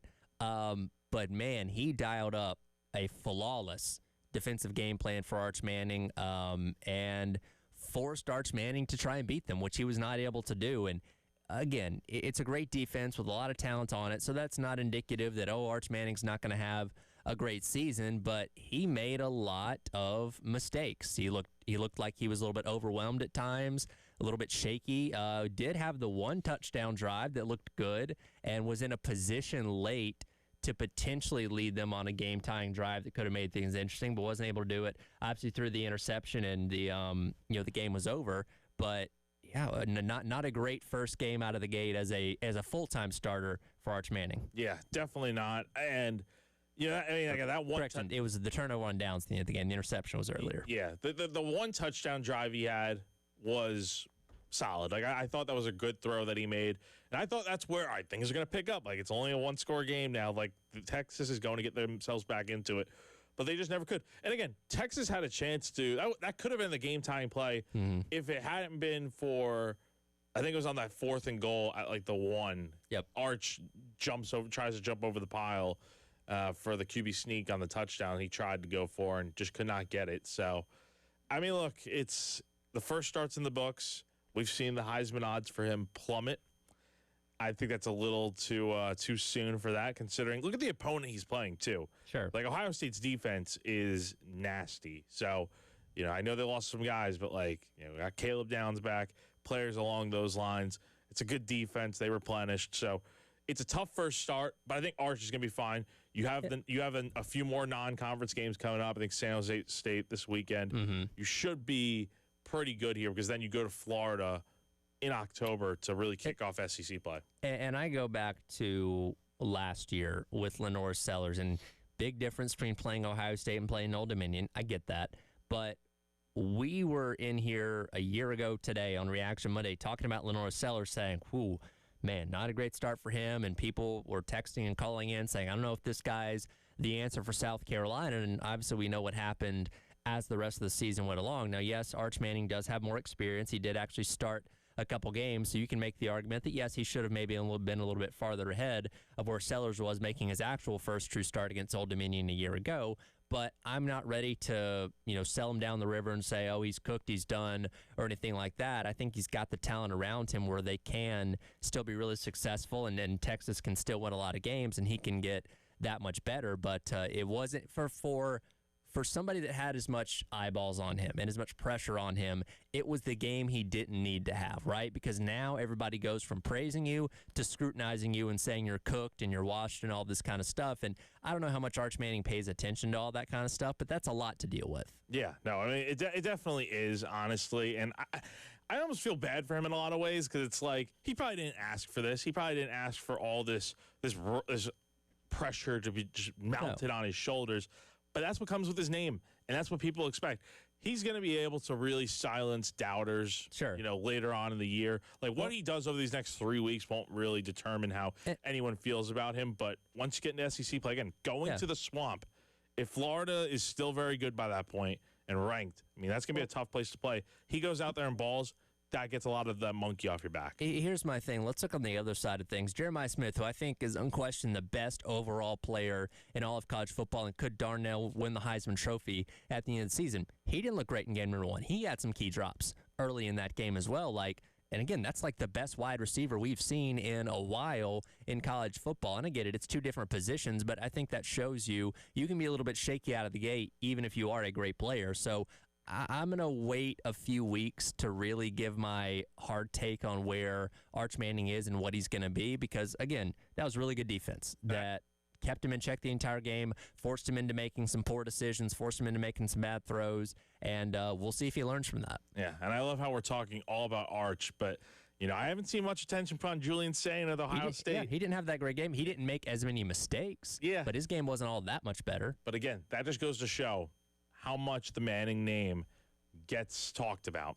Arch is going to get all the headlines while Julian Sain gets kind of swept under the rug a little bit with his performance. Well, Arch Manning didn't do a whole lot of trash talking in the offseason, but Thomas Castellanos sure as heck did. And, well, when he went out there on Saturday against Alabama, he backed it up.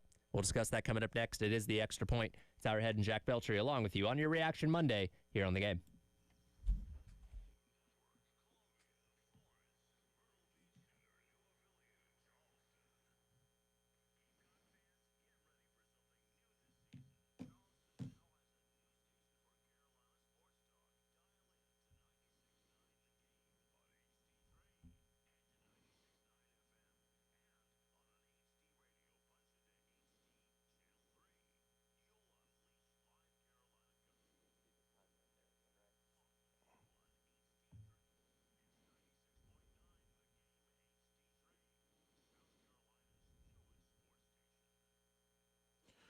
When it comes to HVAC replacements, AAA Heating and Air is the go-to name in the Midlands with guaranteed financing, no payments or interest for 12 months, and a 15-year parts and labor warranty. It's no wonder they're the best in the business, and you should definitely go to them because, look, there might come that time where you need to get something repaired with your heating and cooling system. You also maybe need an electrical repair. That's where AAA Heating and Air can come in and help you out. But wait. There's more. Did you know AAA Heating and Air also offers incredible deals on repairs? If your system is broken and you're worried about the cost of it, don't worry. They've got you covered.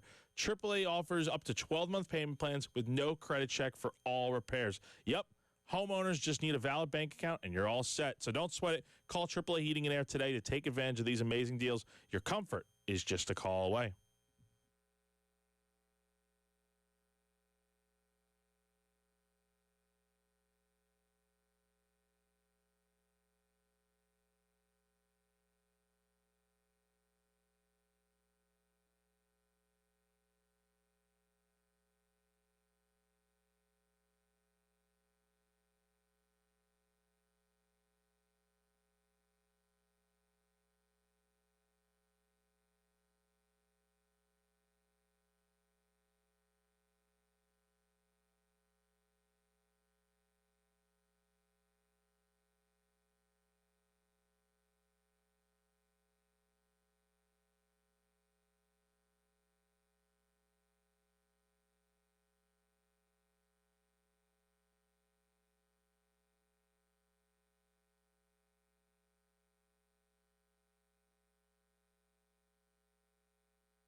and they get a big one.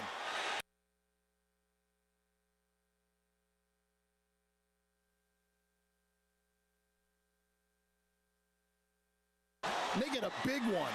Here's Castellanos to the outside, inside the 5, diving into that end zone with a stride. Touchdown, Knowles. Tommy Castellanos.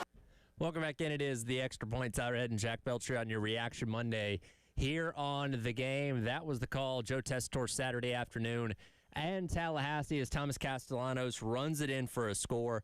One of the 4 touchdowns that FSU would score on the day, all of those coming on the ground in a 31-17. We don't typically say a 14-point game is a rout, but it was a rout on Saturday because FSU thoroughly dominated Alabama for 4 quarters of that game. And, you know, we talked a lot about Castellanos in the offseason with his trash talk. We were there at media days when the Alabama players saying, oh, yeah, that disrespect's going to be handled accordingly. Well, it wasn't because Thomas Castellanos went out there and did exactly what he said he was going to do a couple months ago. Man, I got to say, I'm surprised. Nobody in staff picked Florida State. For a moment, I thought about it like, okay, like there's a lot of factors that could go wrong for Alabama, so maybe I'll pick FSU. But then I was like, nah, there's no way. There's no way Bama's going to lose this game. And they just played awful in this game. Quite honestly, there's no way to sugarcoat it. They just got out-physicaled, which is crazy to say for an Alabama Crimson Tide team. Nick Saban or not, it is crazy to think that is possible just because we've been so used to that standard of nobody's going to out-tough, out-physical South Carolina or Alabama, and it happened. We still think about Alabama through the lens of the Nick Saban coach teams because, again, he was there for 15 years. It's kind of hard to disassociate with that. And, again, last year's team was still pretty good, even though they underachieved by Alabama standards. But I think we came into this season saying, all right, you know, he got, talking about Kalen DeBoer here, he got a year of experience under his belt. He understands the SEC now.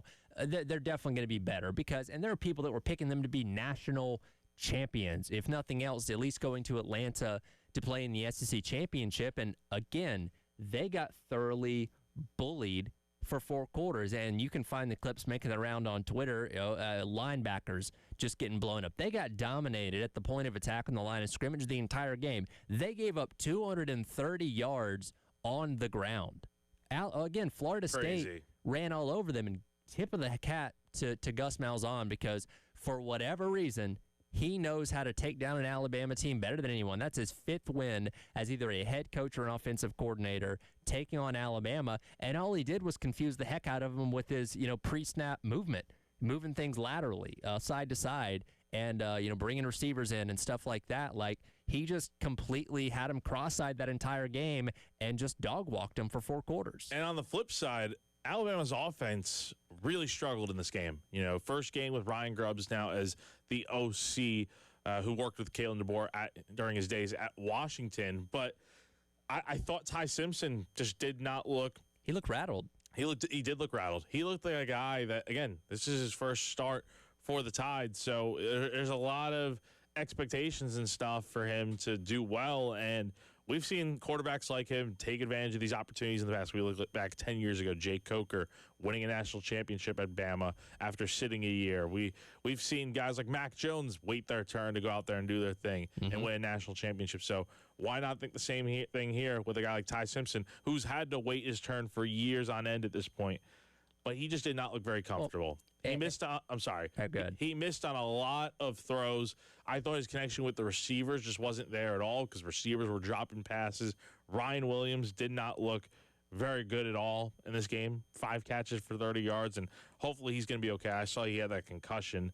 Yep. But, I mean, the connection with the receivers just was not. Outside of Jeremy Bernard, who had a really good game, I just think the connection was really off for the most part. Well, and that's the interesting thing, going back to Ty Simpson for a moment, because the thing about him the entire offseason when he got named the starter was, hey, this guy's hung around, he's developed and all this kind of stuff. And it's it's 2 ends of the spectrum, right?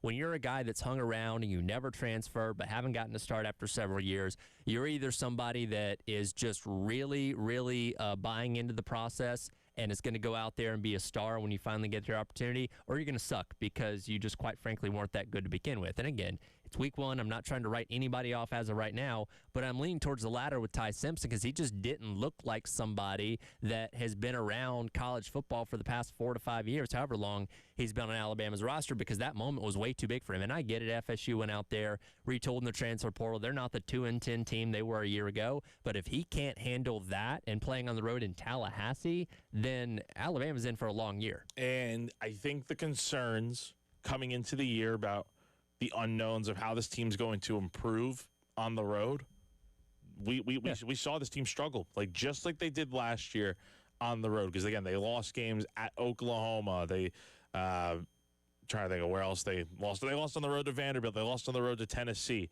Then they lost to Michigan. They've had a lot of unranked losses now too. And this is another one. And I worry for Alabama because they go to Georgia later this month. Now that we're in September.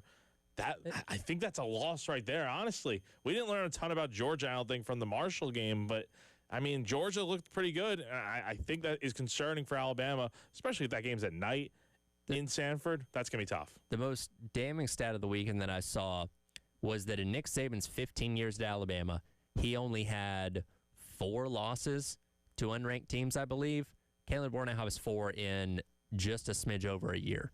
Right, and including 2 in a row because he lost to Michigan in the bowl game, at the end of last year. And again, being on the road is atrocious. They are a much worse team when they play on the road, and you saw an example of that on Saturday.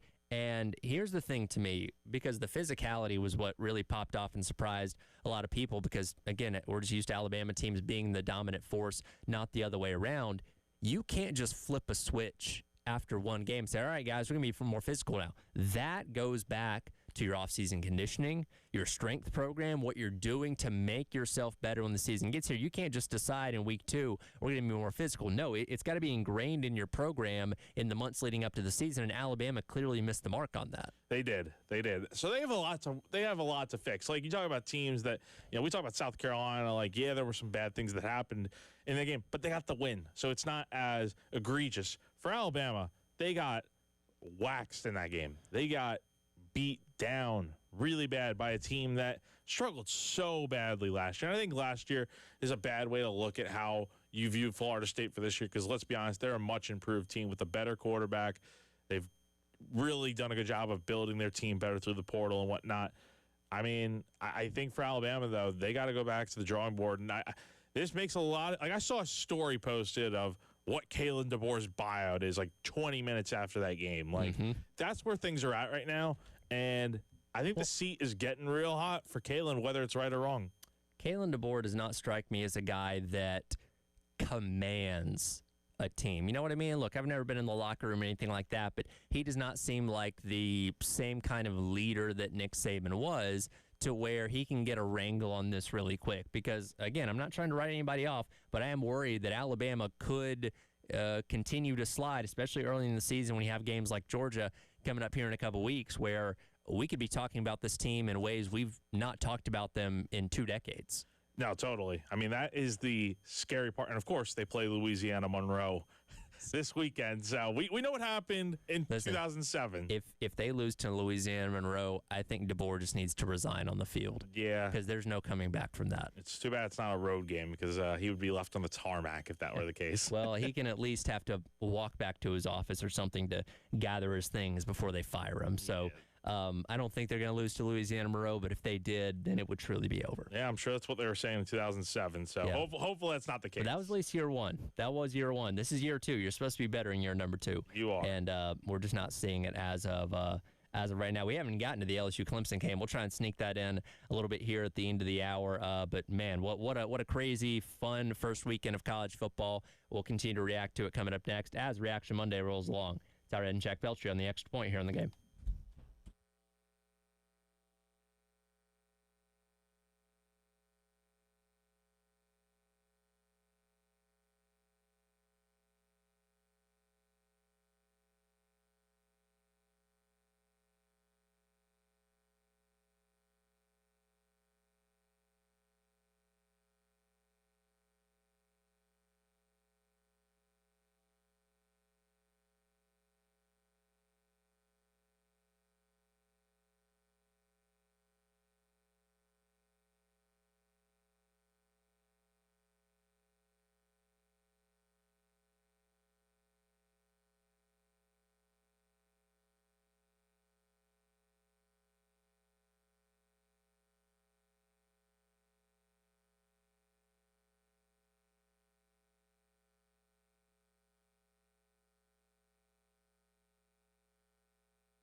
7.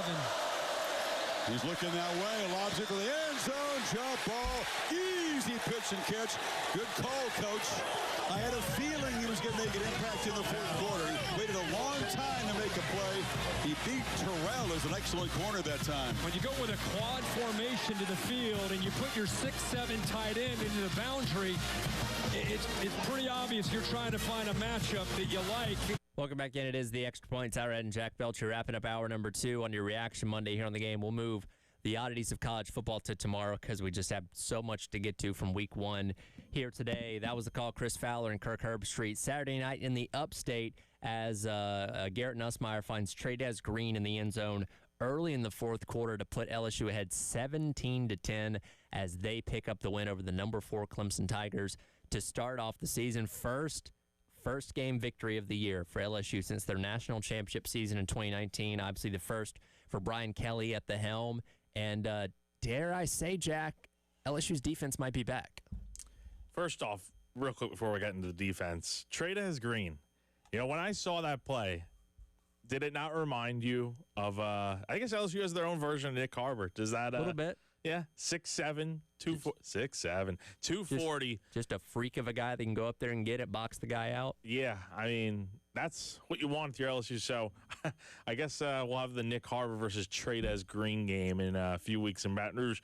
But the defense for LSU, man, they are significantly better.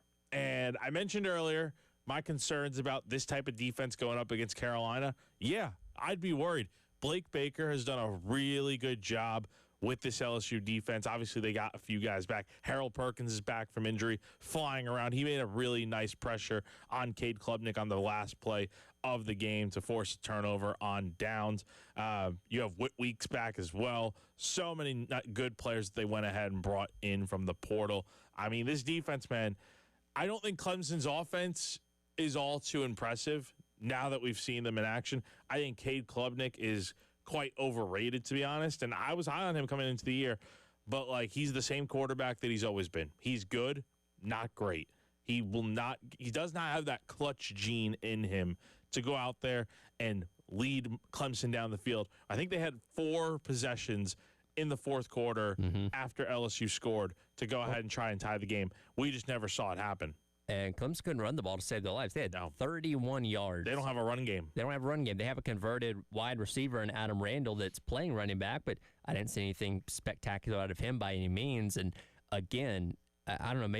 I don't know if you want to give more credit to LSU's defense as just being that good, or Clemson's offense for just not. But I mean, Cade Klubnik 50% through the air. Like he didn't do anything spectacular. Couldn't run the ball. Even some of your star wide receivers, and I know that Antonio Williams got hurt in the game, but they didn't do anything amazing throughout the course of 4 quarters on Saturday night. And look, I was one of the people that thought very highly of Clemson going into the season, given what they returned, given what they did a year ago, and I was surprised on Saturday. They are who they are. Klubnik, he's fine. He's not amazing. I don't see Heisman Trophy winner Cade Klubnik, or I don't see top 5 NFL draft pick. I would avoid Cade Klubnik, honestly, if I'm drafting a quarterback. I just don't see it there with him. Again, until proven otherwise, where he can lead the team down the field in the clutch moments and get the job done, I'll continue to feel this way about Klubnik. But again, the biggest issue, I think, for them, not even the fact that the connection was just off with the receivers throughout the night, but they don't have a run game. I mean, Phil Maffa, no longer there. They've had some really good running backs over the year, but this year, it kind of feels like Carolina in 23 a little bit, where you had Decarrion Joyner starting the year at running back, and we know how that went. So we'll see if that ends up being the same thing here. But it doesn't seem like Clemson has a fallback option at the moment to rely on, at least currently. One of my biggest keys in this game was LSU's pretty much brand new offensive line. I think their center's the only one returning from a year ago, going up against what we thought was going to be a very good front seven for Clemson. And I mean, the offensive line held their own. They ran the ball okay. Caden Durham had 74 yards, but they only gave up 1 sack to Clemson, which I think is the biggest win in all that, because again, when you place that much talent up front, you never know what's going to happen. And I thought they held their own on Saturday. No, they definitely did. And I think LSU looked fine in this game. I don't think either team looked amazing, but for a first game, I think LSU looked pretty good. Garrett Nussmeier, 28 of 38, 230 yards and the 1 touchdown. Probably should have had a second touchdown, as we mentioned with Barry Brown a little bit earlier.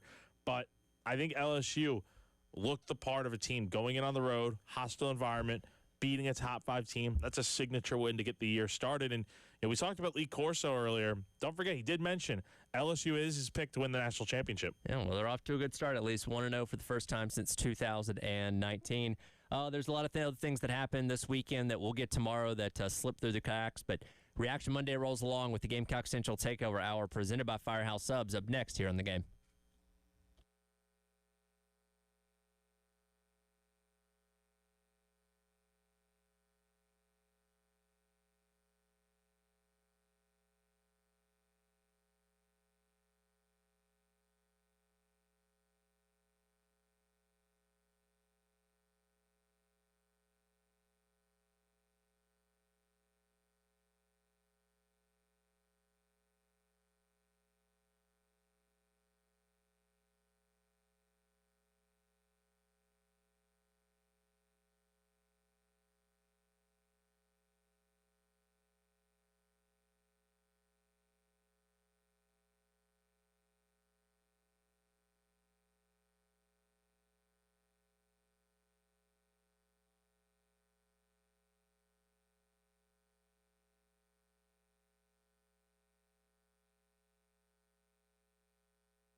11 o'clock on your Monday morning. Welcome in. It is the Gamecock Central Takeover Hour presented by Firehouse Subs on the first Reaction Monday of 2025. Tyler Head, Wes Mitchell, and Chris Clark thankfully talking about a South Carolina victory, 1-0 to start the season, 24-11 victory over Virginia Tech in Mercedes-Benz Stadium, not even 24 hours ago. Game being played on Sunday, obviously. And a little bit of shakiness here and there, but at the end of the day, they won, and that's the most important thing. And, guys, we are off to a 1-0 start to the season. Yeah, I mean, here's the thing, guys. Week one, typically to me, it's about survive. And particularly if you're away from home, if you're playing a Power 4 opponent, and you've kind of put yourself in a situation where you're not playing one of these teams that you should just beat by 35 points and that, you know, you have your home crowd in front of you, you have that comfort level. Watch around college football all day Saturday. There was a lot of what I would call week one-ness going on and, you know, just sloppy ball, the fact that, you know, we talk all offseason about the new rosters and the roster churn and transfer portal, more from like a standpoint of what do those rosters look like. But I think it's a factor early in the season as well. You got a lot of guys trying to gel together, and it's not always easy. It's not always immediate. And, you know, there were some moments that were pretty, frankly, ugly on Sunday for South Carolina. But there were also some moments that, you know, we'll get to the punt return, man. There was execution at a high level all around on that play. And, you know, ultimately, I think South Carolina was the better team.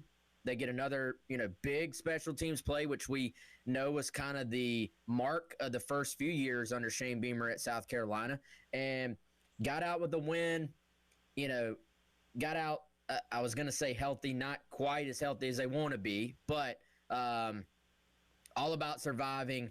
And I'm excited to get down into some of the details of this game, guys. But first things first, you got to win over a Power 4 opponent, and you move forward to week two. And, Chris, you were there in person. What was your account of everything you saw go down?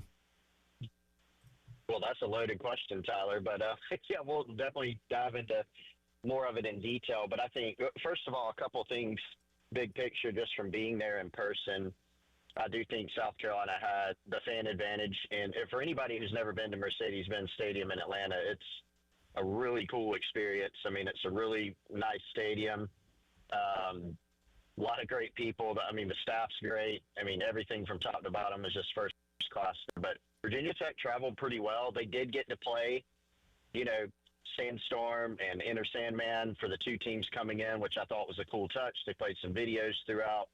We got to see Frank Beamer do the invocation before the game as he was honored before the game. So just a lot of really neat stuff, you know, before, after, and during the game too. But, yeah, I mean, I totally agree with Wes. Look, you get out of this game and you, first of all, you win. And I think we should have learned the lesson that week one in college football is about survive and advance. And last year is a great example of that, right? I mean, people were not exactly awe-inspired, whether it's the media, Gamecock fans, about this South Carolina team after they squeaked out a fourth-quarter win at home against Old Dominion last year.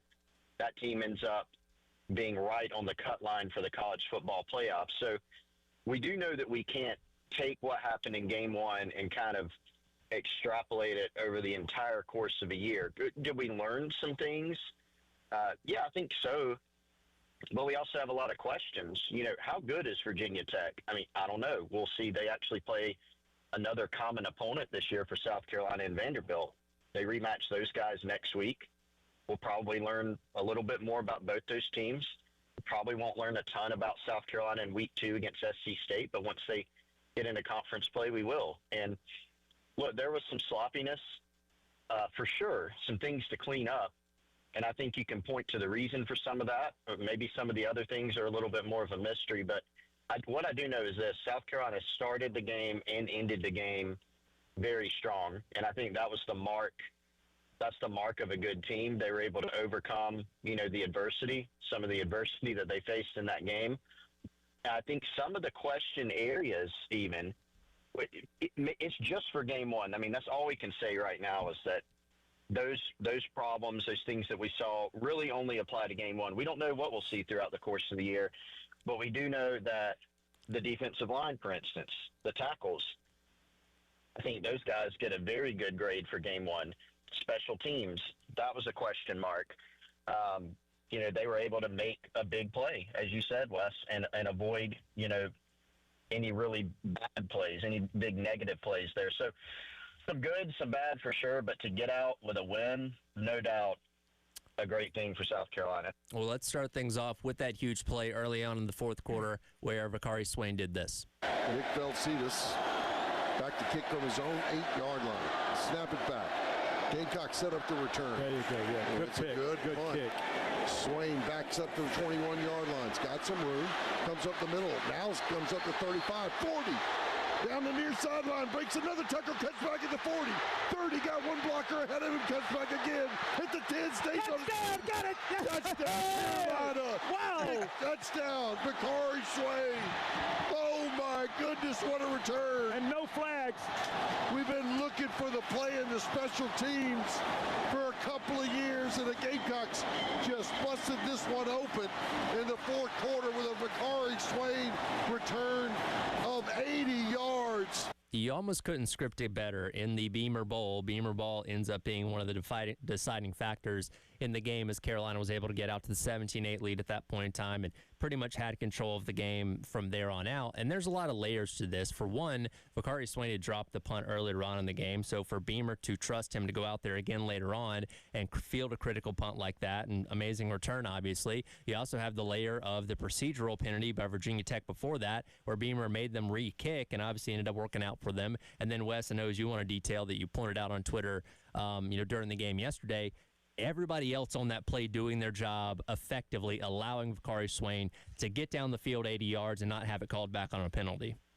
Yeah, how about Beamer, even with the muff punt earlier, and the fact Jalen Kilgore is punt returner 1 on this team. He's been dealing with a hamstring injury. We saw him out there a little bit at punt return, but they really wanted to take that off his plate. So in addition to all the things you just listed, Swain is only in some ways out there because Kilgore is on a pitch count. And so the trust that Beamer had, I mean, I'm going to be completely honest, guys. Tight ball game. Catching a punt is one of the hardest things to do in football, I think. I'm going, give me the 5 yards and give the ball to Lenore Sellers. Like, some coaches are saying avoid bad things happening. But Beamer, it's one of those things. He's always said, we want to be aggressive on special teams. We want to be forceful on special teams. And to say, look, I trust my guys to go out there and at the very least still execute. Let's make them kick this thing again. And Beamer referenced it like lots of times bad things happen to the team that is kicking when you re-kick. You actually – How worn down are you from running on the kick prior and having to turn around and do it again? I wonder. So Beamer trusted that his guys were going to execute. Swain is a guy you can go back, and he's played corner his entire college career, but in high school excelled actually at safety, but excelled at defensive back, wide receiver, and on special teams, and was at the point athletically and kind of make you miss wise to the point where you were going, maybe this guy should play offense in college. And so that aspect was on full display. But how about the execution on this play, guys? Jaron Willis, who I did confirm is the guy that comes flying into the screen at about the 40-yard line. It's about the 8-second mark of the clip that Gamecock football posted of the return. And guys, I thought in live view he was going to obliterate the Virginia Tech potential tackler. And if he did, it was going to be a blindside block. We know they're very, I would say, they're not lenient about those. They call those these days. He did exactly what he was coached, got in the way, got his hands out of there, got his hands up, affected the play without getting a penalty. There were a couple of other guys that did the same if you go back and look at that play, but his was the most apparent because he had a chance to end the day for that VT player, and he didn't let his personal, probably want to blow the guy up, get in the way of making the smart play. And guys, this is somebody who was not in the rotation at linebacker yesterday, wasn't playing a ton.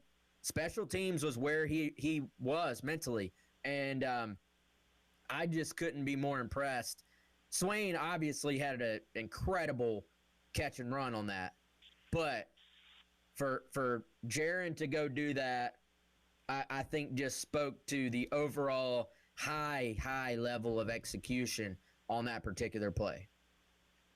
Yeah, and when you think about the edge that Shane Beamer has wanted to and frankly has created during his time at South Carolina, how do you build up a program and a program identity, for South Carolina when you're trying to recruit against and play against the type of teams that frankly they need to rise in the SEC and try to make the college football playoff at some point. And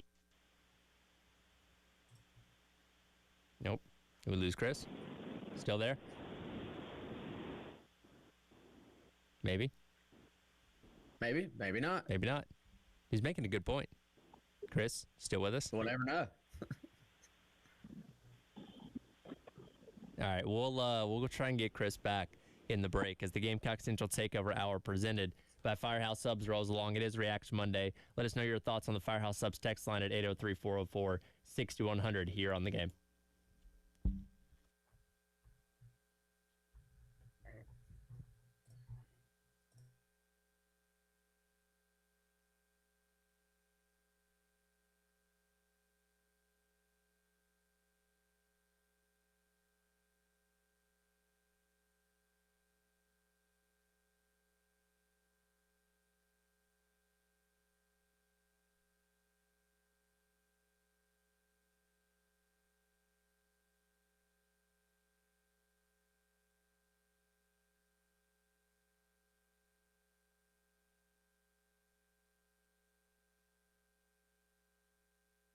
Our friends over at Game Day Men's Health can help you as a man reclaim your vitality by optimizing hormone levels. They specialize in TRT, or testosterone replacement therapy, which will help boost your energy and strength. And they're a lot different than other clinics that do similar things. They have in-house labs that can deliver your results in just 15 minutes. They're conveniently located in Northeast Columbia near I-77 and Two Notch Road. Comfortable man cave style clinics with TVs and refreshments while you wait.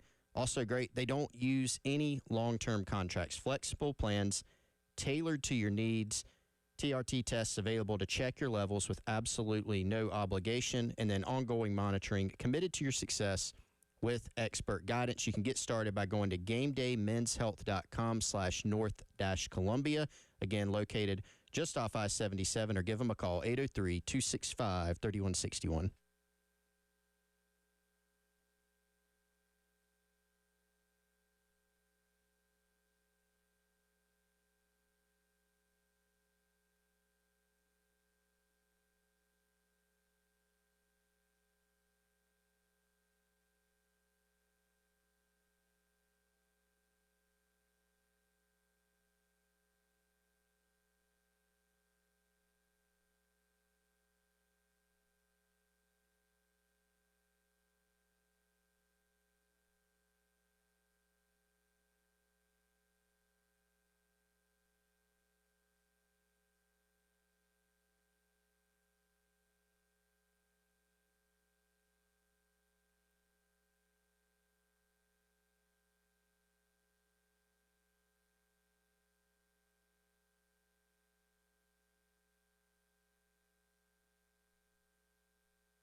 was a good. There he is.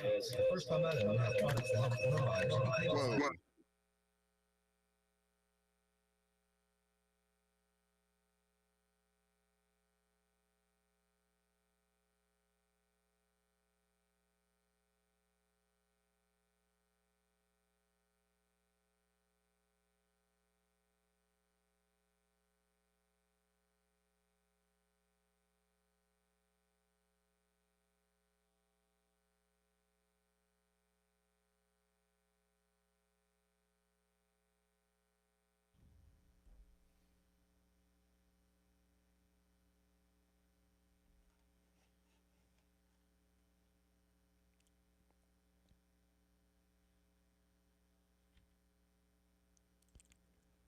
All right, welcome back in. It is the Gamecock Central Takeover Hour presented by Firehouse Subs. Tyler, West, and Chris along with you here on your Reaction Monday, breaking down South Carolina's 24-11 victory over Virginia Tech in Mercedes-Benz Stadium to open up the season. We've got our technical problems resolved here. Chris, you were making a point about Vakari Swain's punt return. I will let you give your full thoughts now. Yeah, sorry about that, guys. So, I mean, a lot of people online, if a guy messes up a play, get him out of there, right? Sit him. They want the coach to go blow a gasket at the guy. And you know what? Maybe there's a time and place for that. But I found it interesting. Earlier in the game, Vakari Swain bobbles a punt. Pretty fortunate to be able to get it back on a bounce. Nick Harbor, drops a pass early in the game. Didn't secure it before he kind of takes his eye off and looks upfield. Both those guys end up scoring, making absolutely huge plays in a pretty tight ball game. And I thought it was interesting. Both those guys, I was watching, the sidelines after Vakari's bobble, after Nick's drop on that drag route, and Beamer's over in their ear, hugging up on both of them, like letting them know. And he addressed that after the game too. So I just think stylistically that's part of what Shane Beamer is doing and has done at South Carolina. And I think that helps him. I can't recall a time, guys, even have there been some frustrating games in the Shane Beamer era? Certainly. I don't recall looking, are the guys trying? Are they playing for each other? The conversation that we're having about Alabama football in week 1, which sounds super weird, where everybody's turning on the tape going, why are guys jogging around on the field? You don't see that at South Carolina. And I think that's part of what Beamer's built. The guys play hard for each other. They play hard for him. And I think the way that he loves up on his players certainly helps, because instead of those guys losing confidence, they both came up and made huge plays in a tight game. Yeah, no, I agree. And,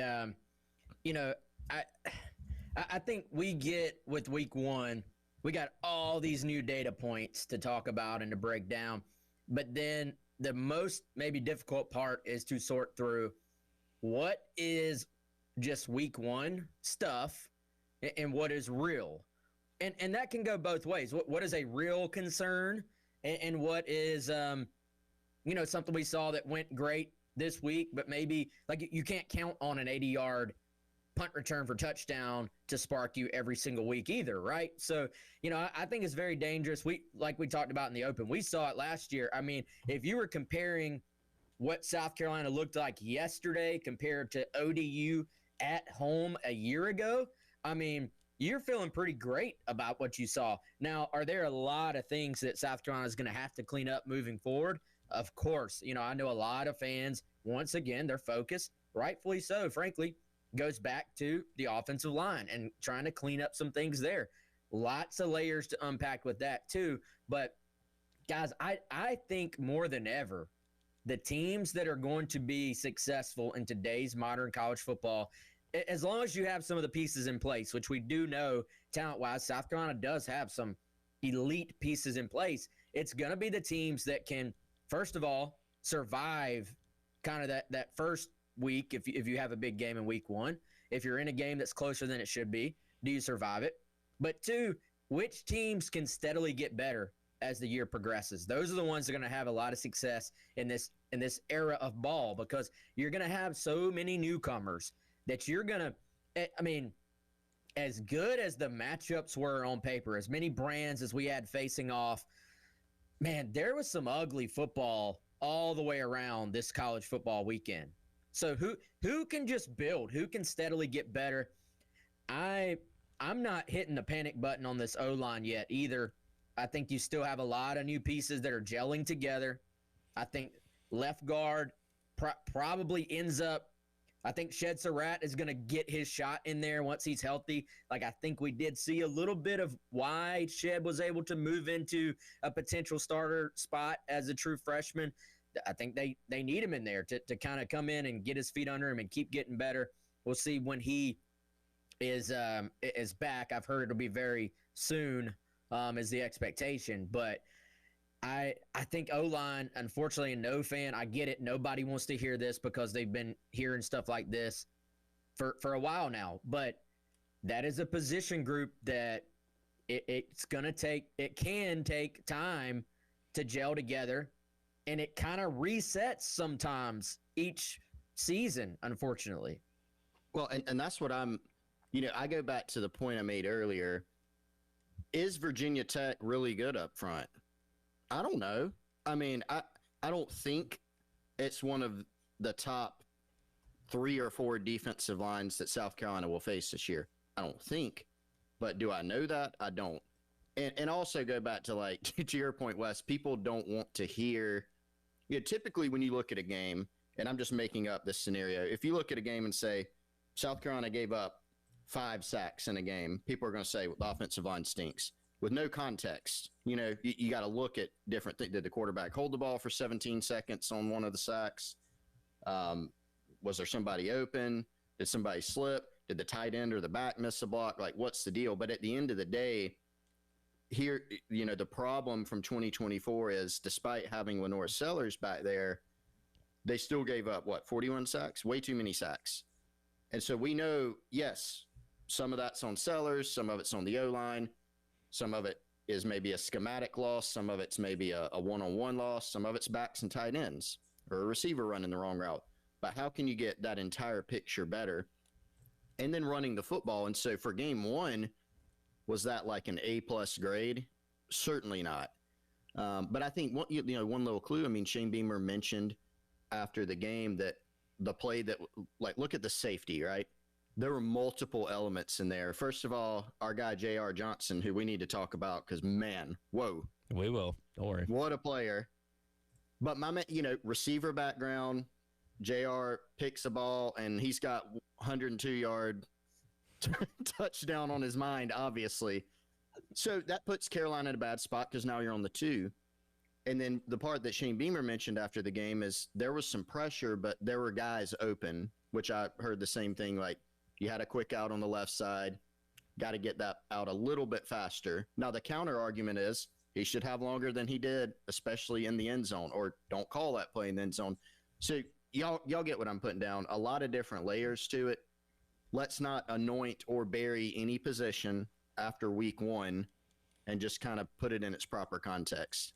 Yeah, and I think a little bit of that indecision that you saw, especially early on from Sellers, I wonder how much of that is just, frankly, not exactly knowing what VT was going to be schematically. We talked all in the lead up about, hey, this is a new offensive scheme and a new defensive scheme from Virginia Tech with a bunch of new players too.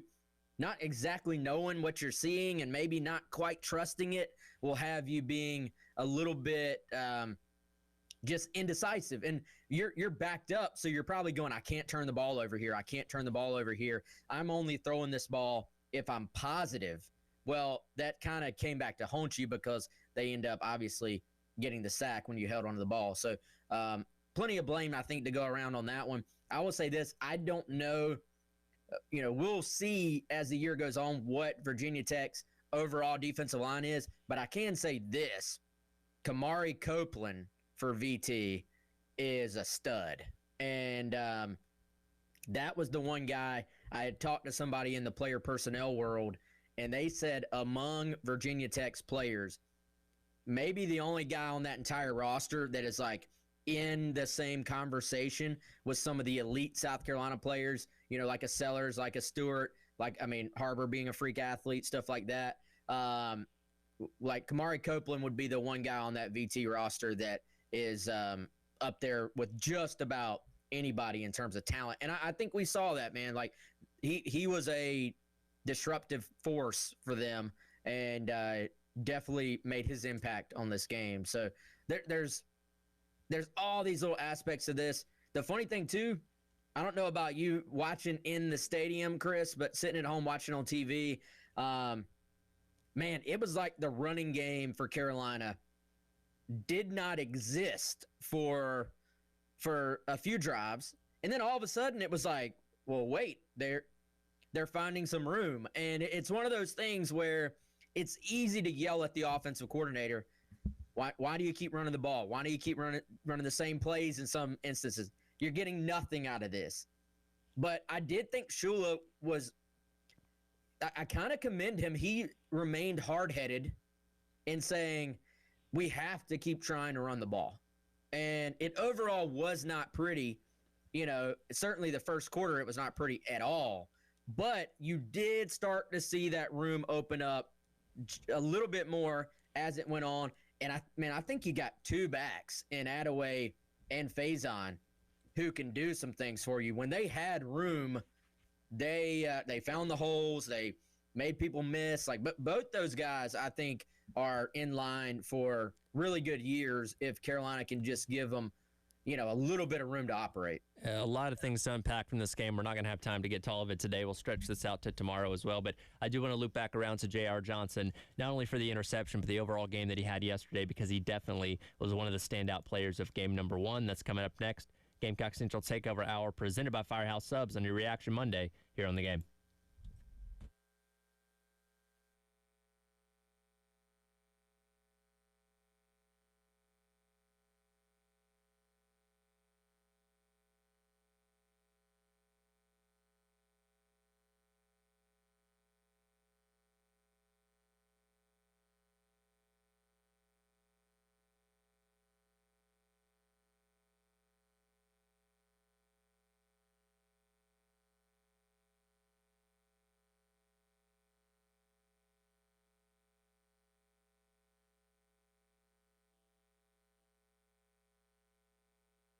All right, folks, let me tell you about our friends over at Integrated Media. The beautiful thing about it is you can take your dreams for that home, make it a smart home, dreams for your man cave, dreams for the living room, and they can take whatever you're thinking about and then just turn it into a reality. You can hit them up today, integratedmediainc.com, or give them a phone call. It is 803-948-8327.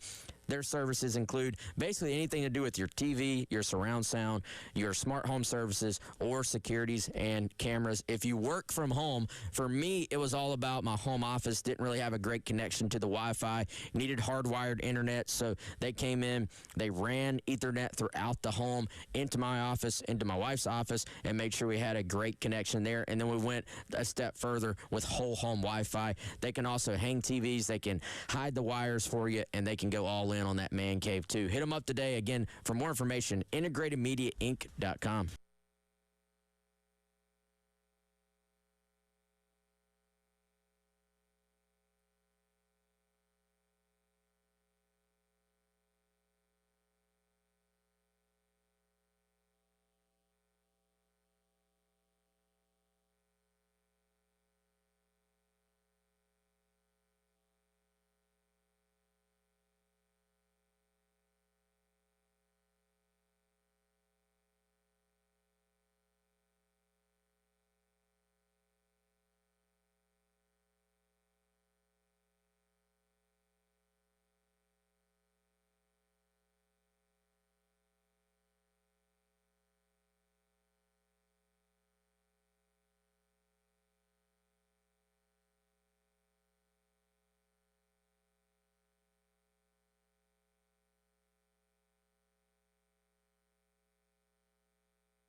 Yeah, poor coaching that he didn't go down.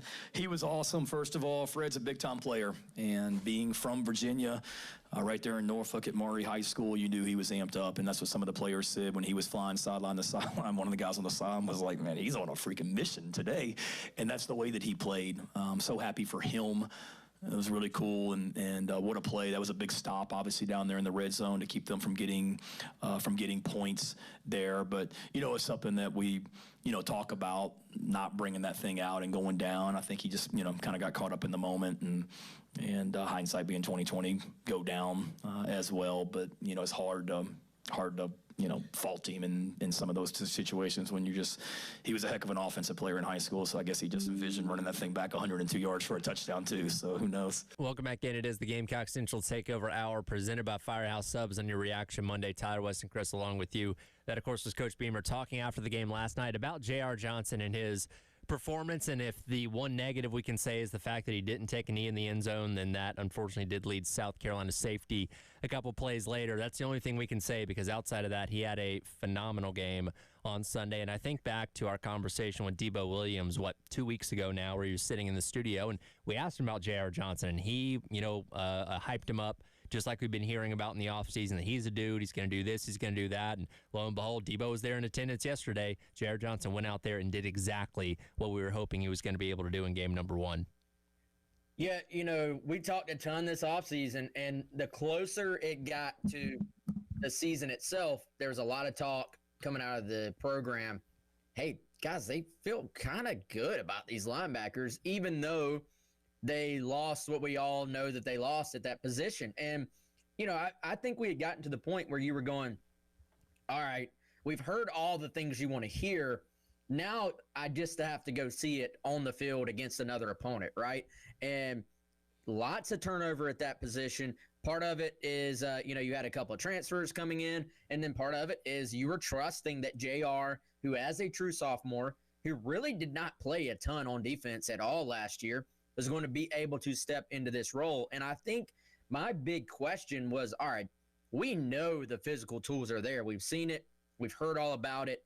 We know athletically, like, he is among the, probably top 10% or whatever at that position in the country. And you were just wondering, at least I was, my only reason to kind of pump the brakes just a little bit, it was, all right, he's got to go do it. Can he do all the little nuanced things that lead to great linebacker play? Are the instincts there? Is he able to quickly diagnose and process what he's seeing? Is he able to diagnose it and then go hit the ball carrier? We've seen great athletes at that position that aren't quite ready to step up and be great players. And again, it is 1 week. This will be an ongoing thing to monitor. But I mean, could you have made, let's call it a debut, because he really was not. He was not a big rotational guy last year. Could you have made a better debut as a true sophomore than what we saw from JR yesterday? I'd argue probably not. And 2, guys, let me just go ahead and say our guy, J.O., Justin Okoronkwo, there are some freaky things there with him, too. I still like Sean Murphy a lot. I don't think Sean had his best day. He'd probably tell you that. I think he's going to play a big role for this team, too, was obviously in the starting lineup. But, man, JR and J.O. physically look like Saban Bama backers to me, with their length, speed, and their heat-seeking missile tendencies. All 3 of those guys look like, and 2 of them were literal Nick Saban guys that he identified and said, like, that's a pretty good stamp of approval. If Nick Saban looks at a guy on defense and says, I think I like this guy, I would like to bring him into my program. Generally good enough for me. And, J.R. Johnson looks the same way, man. I mean, those 3 guys, played, that was your rotation in this game. And, that was one of the storylines going into this season and to game 1, is you lose, your guys, your top 3 guys that you played last year. I mean, versatility, experience, talent, like the leadership factor when you talk about a D Knight and a Debo Williams. It's a different type of room. It's different guys. I don't think those guys are quite the personalities that D Knight and Debo Williams were, but man, it's crazy to look at it and say, I don't really think they lost any athleticism in there. When you are watching J.O. absolutely fly around, same thing with Fred Johnson, with J.R., Sean's out there, a room full of really good-looking guys that they recruited, 2 of them from the portal, 1 from high school. And, I think when you look at J.O., still a young player, coming in, played special teams, kind of did what Fred Johnson did for South Carolina last year at Bama last year. Then you got Sean Murphy, who is a former big-time recruit who just hasn't quite put it together yet. Those guys, I think, all have the physical tools that you look for. Really, really good-looking room. And, man, a lot of people I talked to after the game were all talking about those guys. Well, and specifically talking about JR, it wasn't just the ability to be able to, chase down the guy with the ball, have the interception as well, but also late in the game, he had a pretty significant pass deflection where it seemed like he was spying drones, had his eyes on him the entire time, timed the jump perfectly, and made a play there too. So he's affecting the game at multiple different levels on defense, which very much is what, Demetrius Knight was doing last year, dropping into coverage and all those kind of things that you love seeing out of the guy that's kind of the focal point of that linebacker room. And Wes, as far as if you can call it a debut as a starter, you really couldn't have asked for much more out of him on Sunday. Yeah, and I think that's a good point, Tyler. You can use this guy in a lot of different ways. And when you look at the length those guys have on top of their athleticism, speed, I know Jaron Willis didn't get in there at linebacker, but I think he has some skills there too as the year goes on that they're going to have to rely on. I think with a little bit of a question mark, as we talked about, and in terms of your edge depth and your pass rush depth there, I think you have a little bit of leeway there if you're Clayton White to use those guys in the pass rush game too, to be a little bit more aggressive in bringing linebackers. I don't know what the splits were in terms of blitz versus dropping out and all that.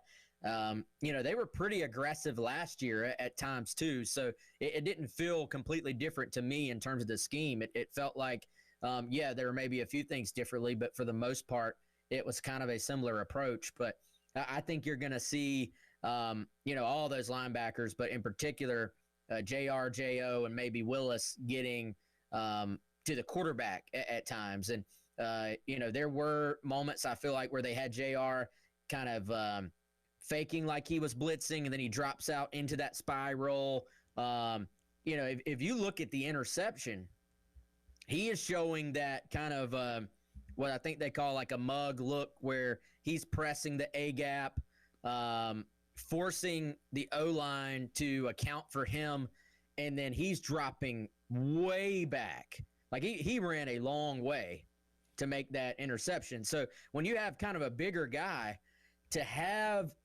just that spatial awareness ability to run that far back, but then still be able to get your body under control, get your eyes set, like your head's not moving, like track the ball skills. I mean, there are some advantages to being a wide receiver growing up in high school.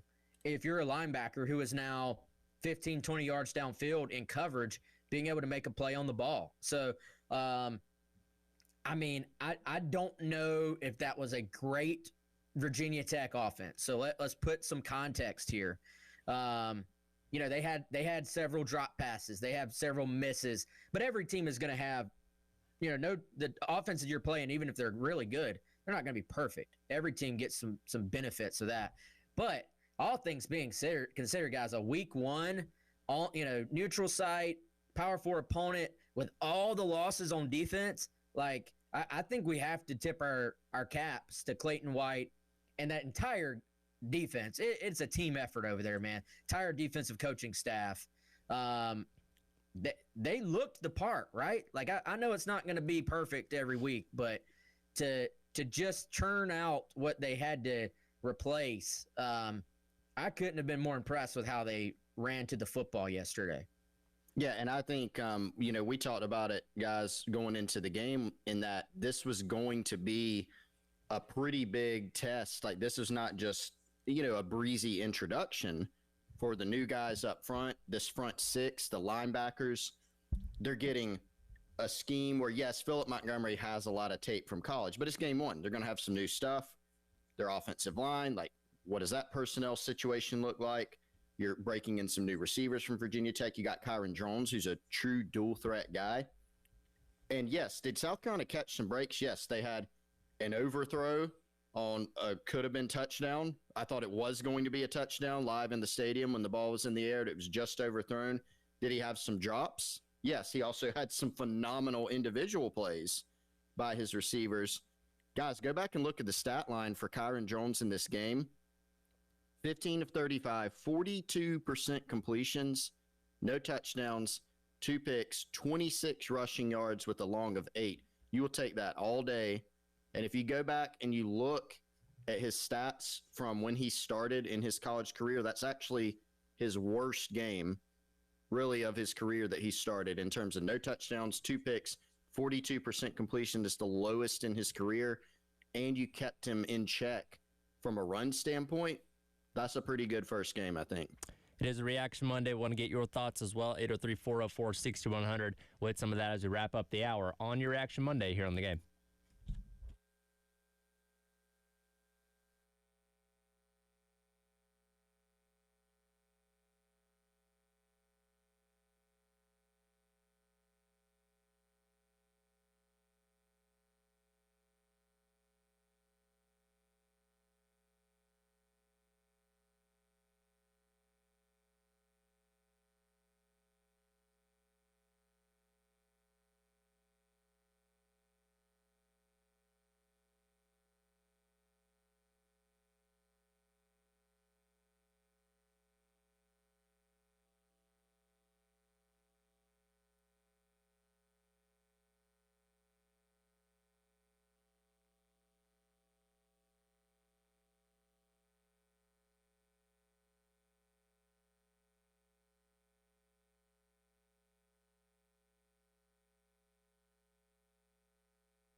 Welcome back in. It is the Gamecock Central Takeover Hour presented by Firehouse Subs. Tyler West, Chris, along with you here on your Reaction Monday, wrapping up the hour. Again, a lot of things to take away from yesterday's game, and we'll carry this over into tomorrow's show as well. But it is Reaction Monday. We want your thoughts as well on the Firehouse Subs text line, as well as the AAA Heating and Air phone lines at 803-404-6100. We go out to our guy, Ray, on the phone lines. Ray, appreciate your call. What's on your mind today?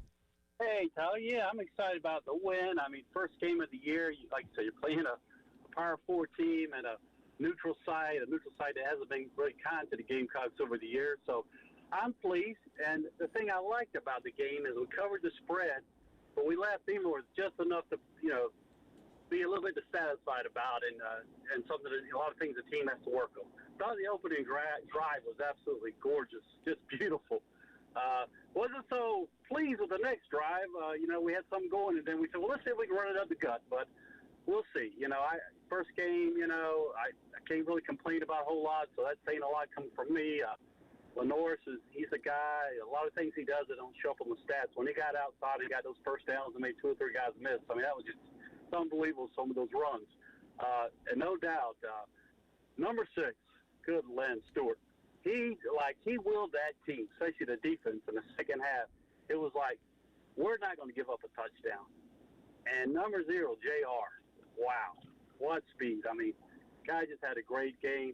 And the one thing I want to get to in college football, and the NFL even adopted it, which I can't believe. Let's go back to where a clutch is a catch. I mean, if you got the ball in your hands and you got control of that ball and you have a foot or two to land, that should constitute a catch. This baloney that, you had to take it all the way down to the ground, get up, haven't bobbled the ball or the ball didn't touch the ground, no matter if you had possession, and then you got to get in the Heisman Trophy pose and hold it for 2 seconds before it's ruled a catch.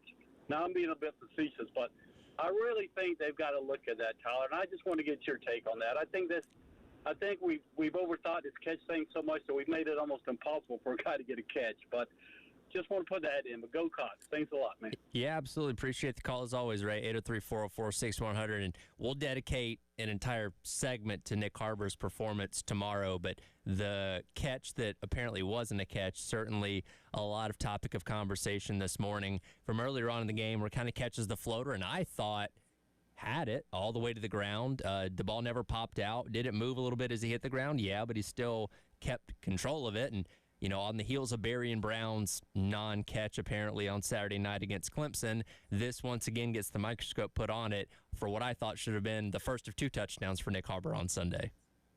Yeah, I mean, I know Ray was being a little over the top there, but not by much. Like, the level of things you have to do for it to count as a catch, when I think, and I get that they are trying to, for these fringe situations, right? They're basically trying to codify what a catch is. Like, let's be as detailed as possible. So that's hard to put into words, right?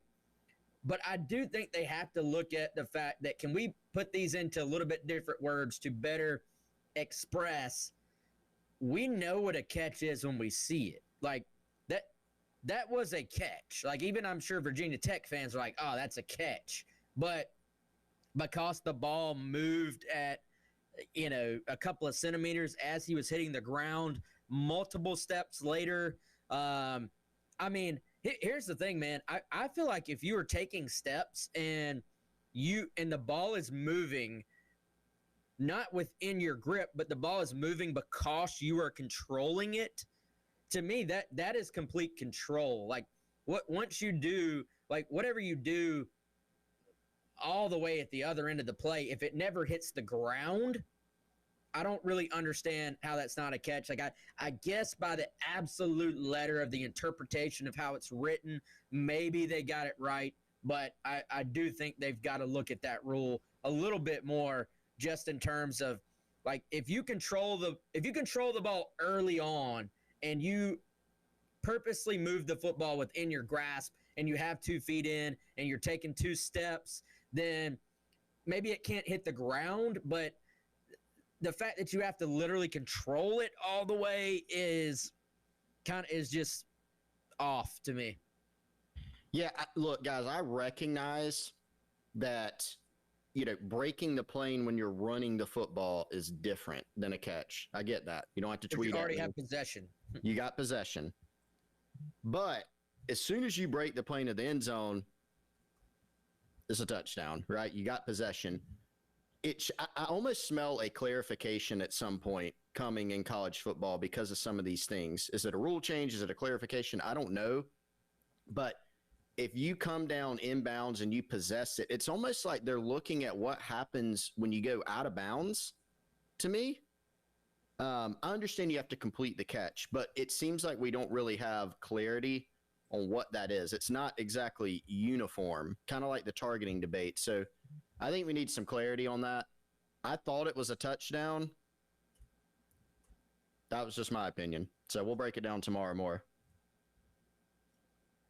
We were just scratching the surface for what happened yesterday in South Carolina's 24-11 win to open the season. We'll dive more into what else happened coming up tomorrow. But Reaction Monday does roll along with the halftime show and myself and Scott Hamilton of the Post and Courier coming up next here on your Monday on the Game.